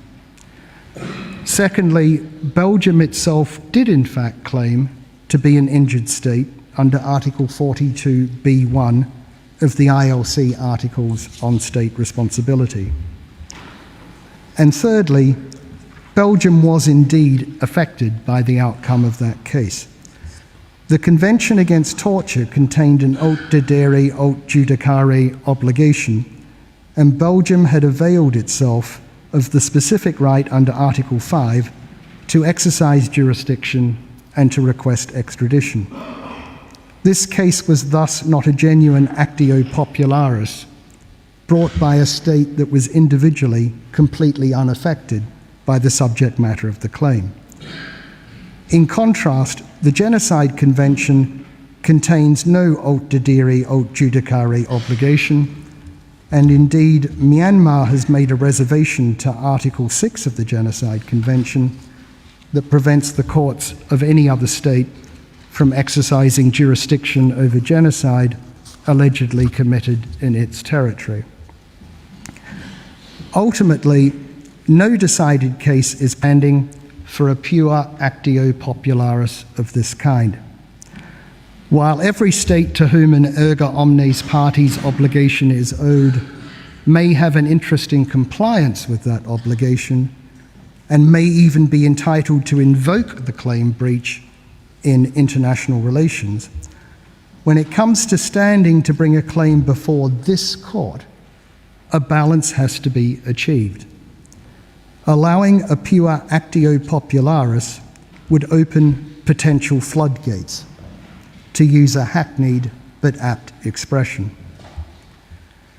Normally, it is states most specially affected by international crises who are involved in diplomatic negotiations and practical initiatives to seek a resolution of the situation. It is those states who are best placed to judge when the bringing of a case before this court would help or hinder those efforts. Allowing any state party to a major international treaty like the Genocide Convention, no matter how far removed from events they are, to bring a case such as this at any time of its own choosing against any other contracting party could well prove counterproductive to such diplomatic negotiations and practical initiatives. Furthermore, even if, contrary to my submissions, such an actio popularis was possible, this would not mean that the court could order provisional measures in such a case. Under Article 41, paragraph 1 of the statute, the court only has power to indicate provisional measures to preserve the respective rights of either party. And there is also one further reason why the Gambia has no standing. Myanmar has made a reservation to Article 8 of the Genocide Convention. As the court is aware, Article 8 states that any contracting party may call upon, saisir in French, the competent organs of the United Nations to take such action under the Charter of the United Nations as they consider appropriate for the prevention and suppression of acts of genocide. However, Myanmar's reservation means that Article 8 does not apply to it. Article 9 of the Convention, to which Myanmar has made no reservation, clearly confers jurisdiction on the court in the circumstances described. However, this court can only exercise jurisdiction if it's first validly seized of a case. Valid seizin of the court, saisine de la cour, thus constitutes a necessary condition precedent to the exercise of the court's contentious jurisdiction. We submit that Article 8, as confirmed by its wording, deals with seizin. It permits any of the contracting parties of the Convention to seize any competent organ of the United Nations with any alleged situation of genocide and to request it to take action under the Charter of the United Nations, of which the court statute forms an integral part. The reference in Article 8 to competent organs of the United Nations must include this court, which, to state the obvious, is one of its principal organs. Even if the conclusion were to be reached that a genuine actio popularis is possible under the Genocide Convention, sed quod non, this would be the result of Article 8, rather than the result of Article 9. By contrast, Article 9 does not refer to any dispute. It's confined to disputes between the contracting parties in relation to the interpretation, application, or fulfillment of the present convention. Nor does Article 9 speak of any contracting parties. It applies only to the contracting parties and the parties to the dispute. These linguistic differences make clear that Article 9 has a narrower remit than Article 8. Thus, where, as here, the respondent state has made a valid reservation to Article 8, the effect is that the court cannot be seized of this case, even though there's no reservation to Article 9. And as this court has said, the consent allowing for the court to assume jurisdiction must be certain. Whatever the basis of consent, the attitude of the respondent state must be capable of being regarded as an unequivocal indication of the desire of that state to accept the court's jurisdiction in a voluntary and indisputable manner. On any view, it's evident from the fact of Myanmar's reservation to Article 8 that it has not given any such unequivocal indication in an indisputable manner. And for all these reasons, Myanmar submits that the Gambia has no prima facie standing. Mr. President, members of the court, as a prelude to Ms. Okoa's observations, I will finally address you on the wording of the 6 provisional measures requested by the Gambia. The first 2 provisional measures requested by the Gambia in paragraphs 132, 32A and B of the application are essentially the same as the first 2 orders that it seeks by way of final relief in paragraph 112. It seeks provisional measures requiring Myanmar to comply with the Genocide Convention and final relief finding that it has breached the Genocide Convention. Now, it may be that there's a precedent for this, in that these first 2 requested provisional measures are very similar to the first 2 provisional measures indicated in the Bosnia genocide case. But that does not mean that the court should now follow a 26-year-old precedent given before such developments as the recognition since Legrand that orders for provisional measures are legally binding. If a court makes an order legally binding on a party and non-compliance with which is a breach of international law, then justice requires that that party be able to know from the time that the order is made until the time that it ceases to apply what that party is required to do in order to comply. That is plainly impossible if the content of the obligations imposed by the provisional measures can only be known after the court has given any judgment on the merits. For instance, in the Legrand, Breed, Avena and Jadhav cases, the court indicated provisional measures in terms requiring the respondent state to take all means at its disposal to ensure that named individuals were not executed pending the final decision of the court. These provisional measures were stated in objective language with genuine non-prejudice to the merits. But imagine if those provisional measures stood as follows. Quote, pending a decision on the merits, the respondent is required to take all measures within its power to prevent all acts that constitute a violation of the Vienna Convention on Consular Relations. What would a respondent state be expected to do? Well, if the respondent thinks that its conduct does not violate the treaty, it would see no need to change its conduct. Indeed, its lawyers would no doubt advise it not to cease its conduct, unless and until a judgment on the merits requires it to do so, since any earlier change in conduct in response to a provisional measures order would be perceived as tacit acceptance that the conduct is in breach of the treaty. On the other hand, the public will undoubtedly perceive the provisional measures as some kind of court pronouncement on the merits, and the applicant state is unlikely to discourage that. If the respondent does not change its conduct, the applicant will now accuse it of breaches of the provisional measures order as well. There will now be two disputes instead of one.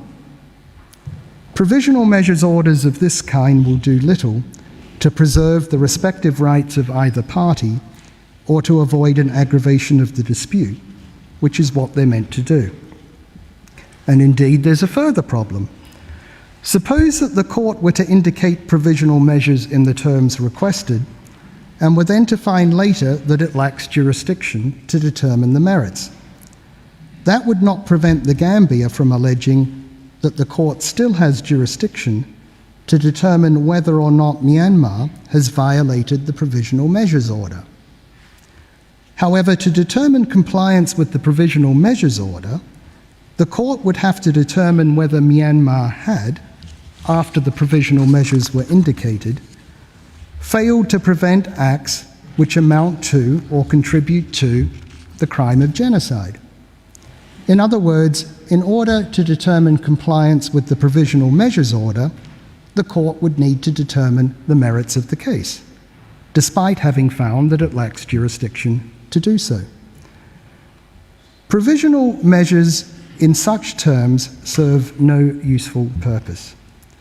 Myanmar, as a party to the Genocide Convention, is bound to comply with its terms in any event, and an order from this court requiring it to do so does not in any way add to its obligations. But if granted by the court, politicians, activists, and journalists will herald the ruling as a first step in condemnation of the respondent. For instance, a press release of the Gambia's representatives, reported in the media, states that the purpose of provisional measures in this case would be, quote, to stop Myanmar's genocidal conduct immediately, end of quote. Also in oral argument yesterday, Mr. Sands said that the effect of the first and second requested provisional measures is, quote, to prevent the further genocide of the Rohingya group. both thereby suggest that a grant of provisional measures would be an acknowledgement that the applicant's claim on the merits had already been established. For this reason, judges of the court have sometimes pointed to the danger of prejudgment of the merits in the award of provisional measures. Indeed, commentators have warned of the danger of requests for provisional measures being made for this very purpose, as part of a political or litigation strategy. It has been said that in some cases the applicant may see the request for provisional measures as more important than the proceedings on the merits, brought in the hope that the court will make statements that the applicant can use to its advantage before world public opinion, even if the court subsequently finds that it lacks jurisdiction in the main proceedings. Furthermore, and apart from anything else, it's impossible to know what precise conduct might be within provisional measures worded in such broad terms. The Gambia has suggested that these provisional measures might affect, for instance, restrictions on movement in Rakhine State, or the process for applying for national verification cards. How would Myanmar know if or how that was so?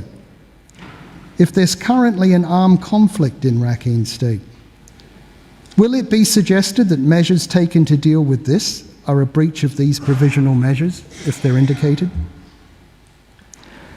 As to the third provisional measure requested in paragraph 132C of the application, for similar reasons, if Myanmar is to be directed not to destroy evidence, it's required to know what that evidence might be. Of what consists, quote, any evidence related to the events described in the application?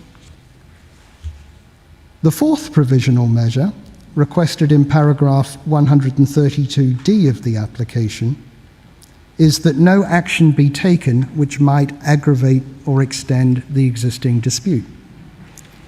However, any dispute, even if the court finds there to be one, consists of the sending by one party to the other of a single note verbal.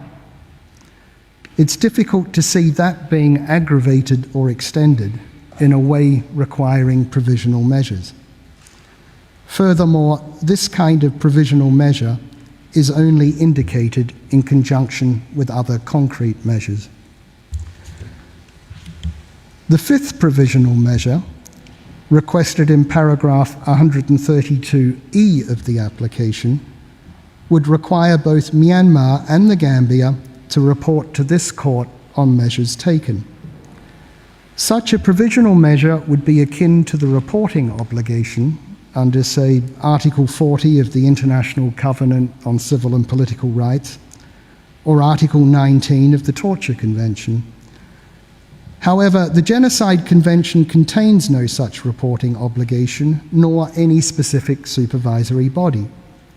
And if it did, this court would not be the body to which such reports would be submitted. It's not the role of the court to create human rights monitoring machinery through provisional measures not foreseen in the treaty that allegedly provides for the court's jurisdiction. The sixth provisional measure was requested only on 9 December and would require Myanmar to grant access to and cooperate with United Nations fact-finding bodies that are engaged in investigating alleged genocidal acts. This is not a provisional measure. This is not a measure that would preserve existing rights of the parties pending a final decision by the court. Myanmar is at present under no obligation under international law to permit access to its territory to, for instance, the fact-finding mission or the special rapporteur on Myanmar. Furthermore, even if such an obligation did exist, the basis of any such obligation would not be the Genocide Convention. This provisional measure goes well beyond preservation of any existing rights. it would create entirely new substantive obligations of Myanmar vis-à-vis certain United Nations bodies.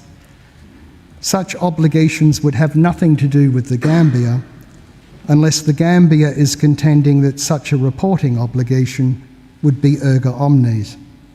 There is no principled basis for this requested provisional measure. Furthermore, this provisional measure would be a circumvention of Myanmar's reservation to Article 8 of the Genocide Convention, to which I have referred. By virtue of that reservation, other contracting parties may not call upon the United Nations organs to take action under the Charter. The Court cannot impose an obligation which Myanmar has expressly excluded by way of a reservation to which the Gambia has not objected. Mr. President, members of the Court, that concludes my observations. I would invite you, Mr. President, to call on Ms. Okoa to complete the first round of our oral observations. I thank Mr. Staker for his statement. I will now invite Mrs. Okoa to address the court. You have the floor, madam.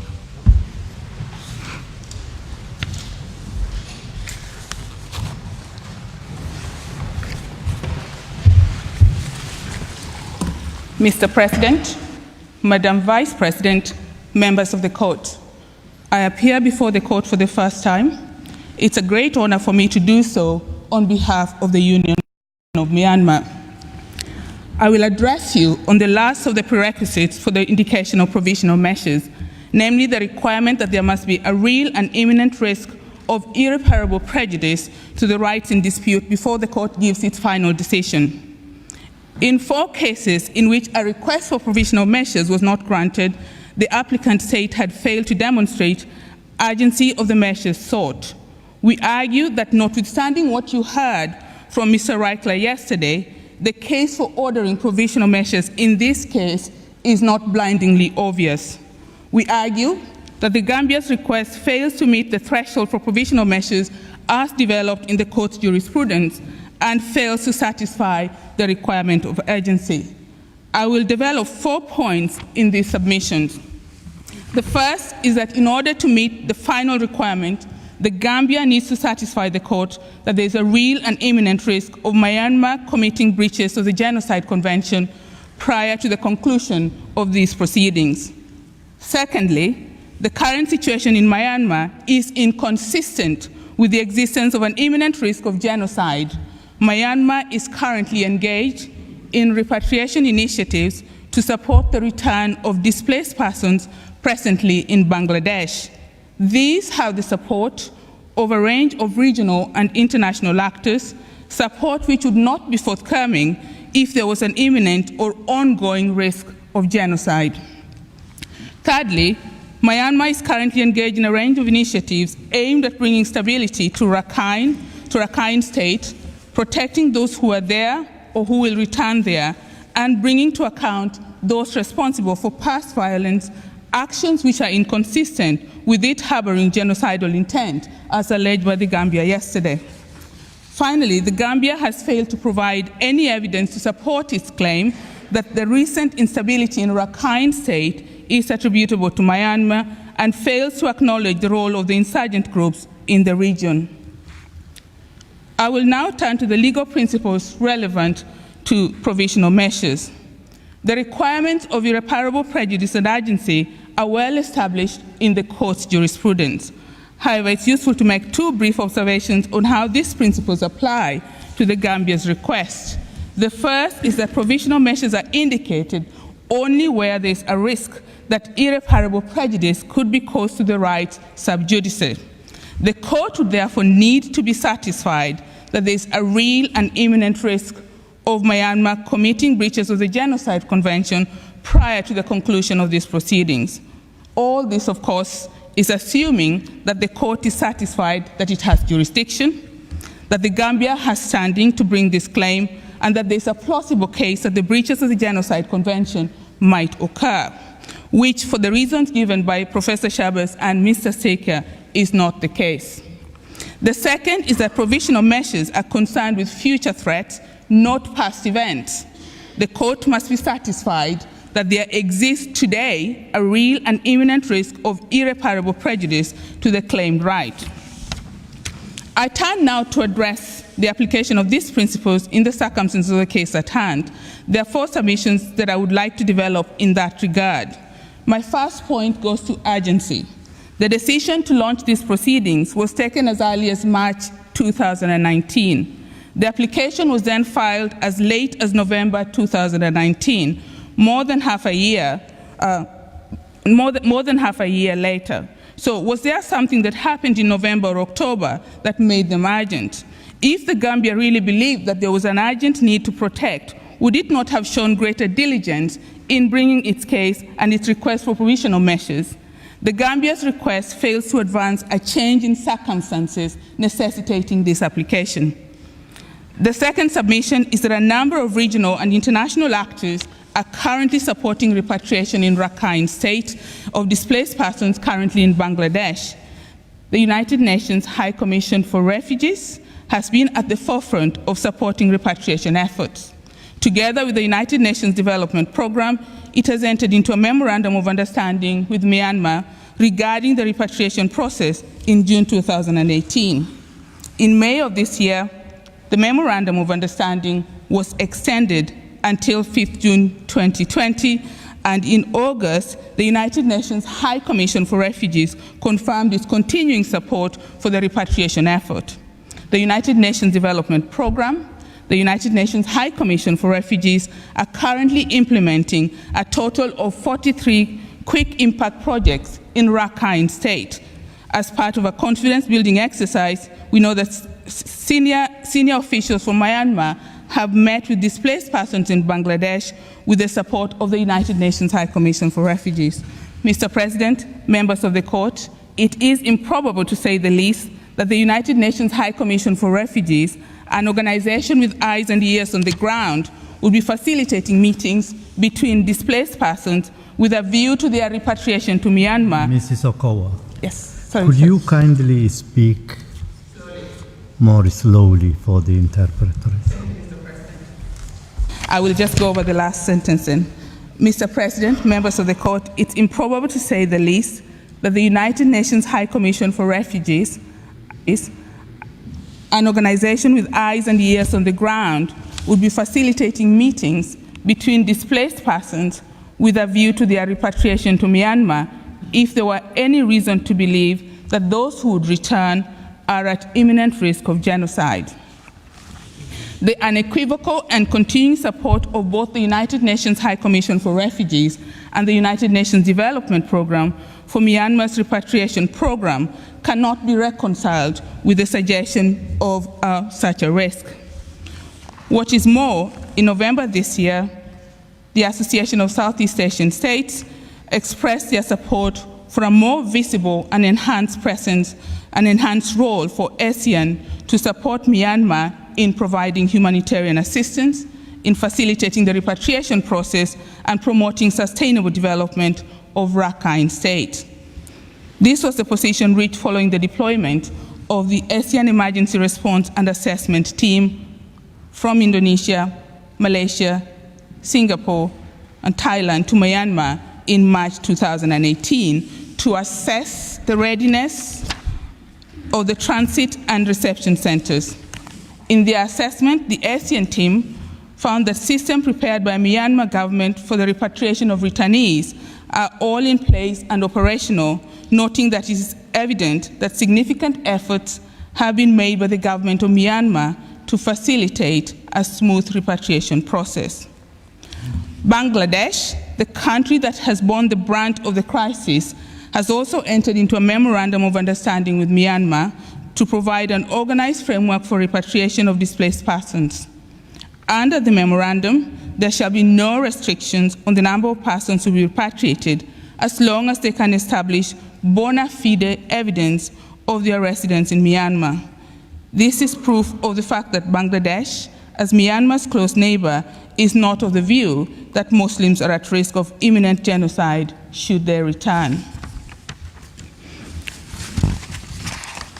Mr. President, members of the court, neighboring states have also provided for the repatriation effort. For example, in February of this year, China donated 20 trucks to the Committee on Repatriation and Resettlement of Displaced People, and Japan provided $37 million to cover the humanitarian and development projects in Rakhine State throughout 2018. At a meeting on November 4, 2018, between India's Prime Minister Narendra Modi and Myanmar State Councilor, Mr. Modi confirmed his unequivocal support for the repatriation of refugees from Bangladesh as being in the best interest of the three neighboring states. And in November 2018, the United Nations Secretary General, Special Envoy to Myanmar, Christine Schreiner Bugana, met with government officials of Myanmar and discussed, amongst other things, the return of displaced persons and the potential use of third-party mediation to reduce the fighting in Rakhine State. Mr. President, members of the court, these arrangements are repeatedly referred to by these agencies as the only uncontested solution to the humanitarian crisis in Rakhine State. It is true that few displaced persons have returned. A number of factors may account for this. There is the continuing insurgency in Rakhine between Myanmar's armed forces and the Arakan army.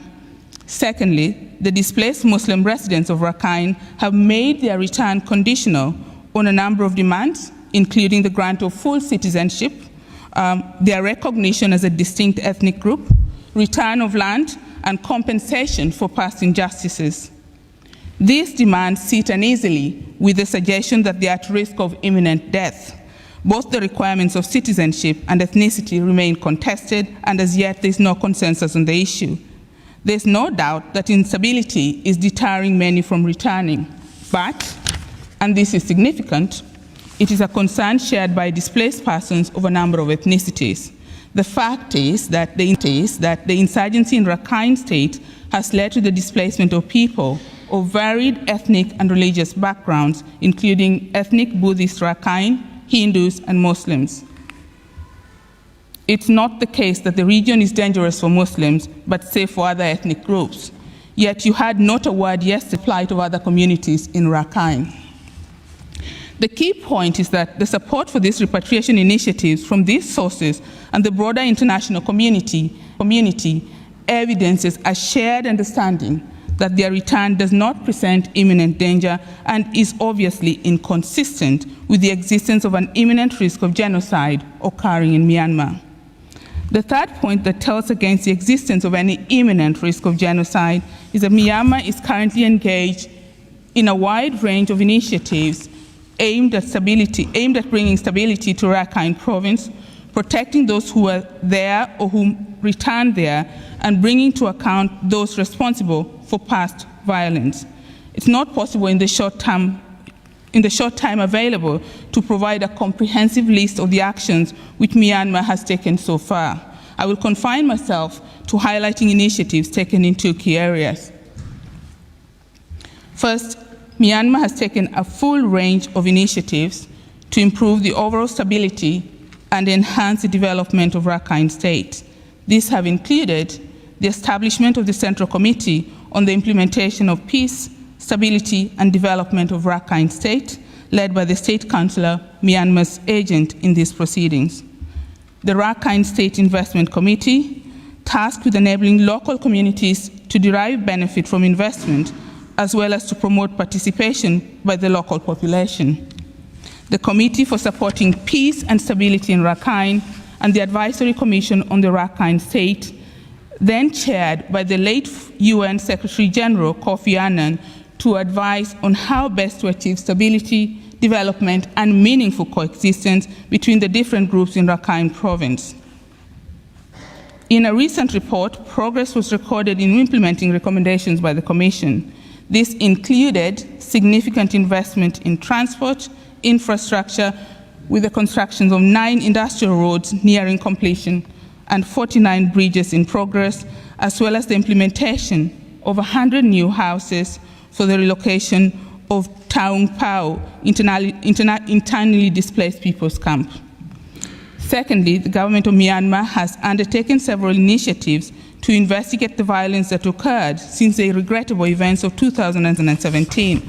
This has included the establishment in December 2016 of the Investigation Commission on Mount Down to probe into the background causes of the attacks on 9th October and 12th to 13th September 2016.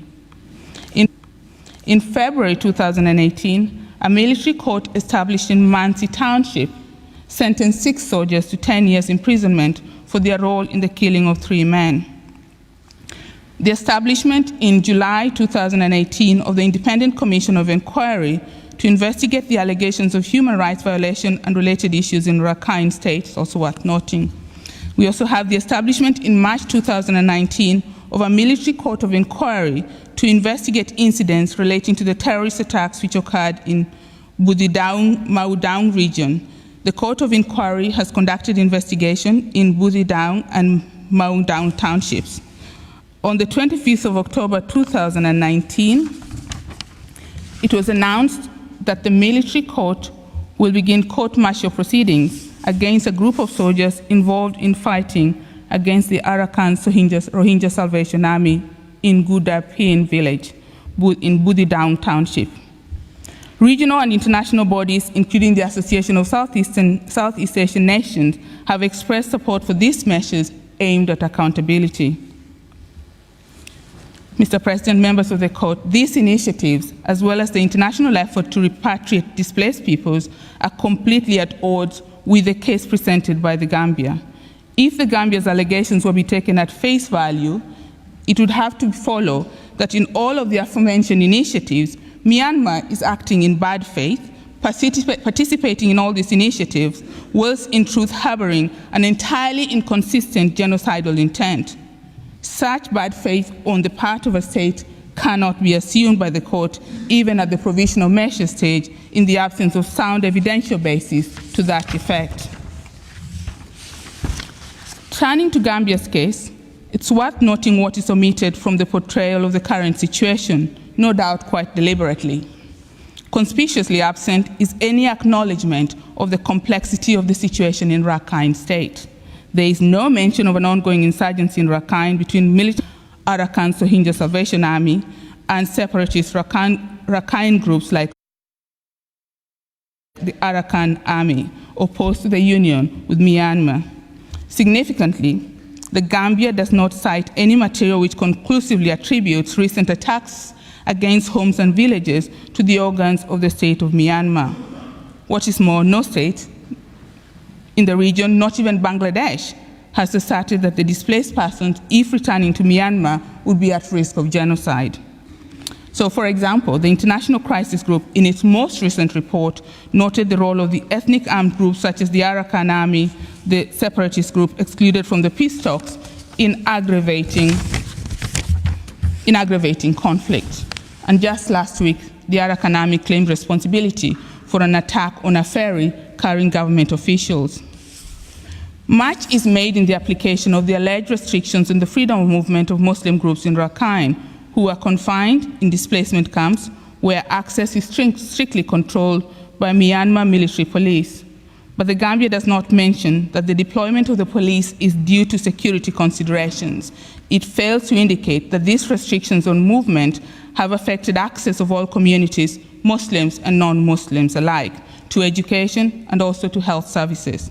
In fact, a 2019 preliminary needs assessment done by the Association of Southeast Asian Nations found that the local community in Rakhine view the presence of border guards as a critical element in rebuilding public confidence and deterring potential conflicts. The allegation of a state-sponsored policy of starvation is not supported either. The application instituting proceedings cites only 3 documents at footnotes 197 to 198, one of which is a fact-finding mission's detailed findings, merely referring to 2 other documents. One of these other documents does not refer to any deliberate state policy of forced starvation, but merely refers to concerns of people reportedly experiencing conditions of forced starvation. The other is a statement by Ms. Yang Hee Lee, who says that there appears to be a policy of forced starvation in place, but does not give any further particulars. The region, it's acknowledged, is facing a period of great instability. There's no doubt that this is having consequences for civilians caught up in the unrest. At Myanmar's request, the Red Cross and the Red Crescent movement, comprised of the ICRC and the Red Crescent societies, have been providing humanitarian assistance in Maung Dao and Sittwe districts. The World Food Programme has been present with Myanmar's support since 2017, and it is significant that the World Food Programme, in its monthly briefings, has made no suggestion of a policy of starvation. In fact, what it reports is food shortages affecting non-Muslim ethnic groups attributable to ongoing fighting with insurgent groups. Again, the various states and organizations who are supportive of the repatriation process have not suggested that there's any state policy of starvation in place, and it's hardly likely that they would be promoting repatriation efforts if they considered that there was any such risk. To summarize, the ongoing causes and consequences of the hostilities in Rakhine State are complex and difficult to disentangle. The court is not in a position to work through the disputes of fact in the context of a provisional measures application. What is clear is there is simply no evidence that the Muslim community is at risk of acts deliberately aimed at them by Myanmar's organs at their destruction as a group, in whole or in part. Mr. President, members of the court, in our submission, the request provides no factual basis for the conclusion that there is an imminent risk of Myanmar committing breaches of the Genocide Convention. On the contrary, Myanmar has made and continues to make great efforts to de-escalate the conflict that affects Rakhine State, advance peace, stability, and reconciliation in the region. Myanmar's efforts have been endorsed by the international actors at the highest level. Importantly, they are recognized by regional and international players, including China, Indonesia, and Japan, as the only realistic solution to a humanitarian crisis against the backdrop of an ongoing insurgency in Rakhine. It's on this note that I turn briefly to the court's discretion whether or not to order provisional measures, even if it considers that the criteria of Article 41 are met. In this case, there's a powerful factor that goes to discretion. To quote the late UN Secretary General, Mr. Kofi Annan, speaking at the time of the publication of the Advisory Commission's interim report, the challenges facing Rakhine State and its peoples are complex, and the search for lasting solutions will require determination, perseverance, and trust. If this court were to find that there is an imminent risk of genocide in Myanmar, it would create an immediate and insurmountable obstacle to the current repatriation effort underway. This is a highly relevant factor for the court to consider when determining whether or not to grant provisional measures. However, I do stress again that Myanmar firmly and emphatically denies that the criteria in Article 41 are met in this case. This concludes the first round of oral pleading of Myanmar, and I would like to thank you very much for your kind attention. I thank Mrs. Okowa.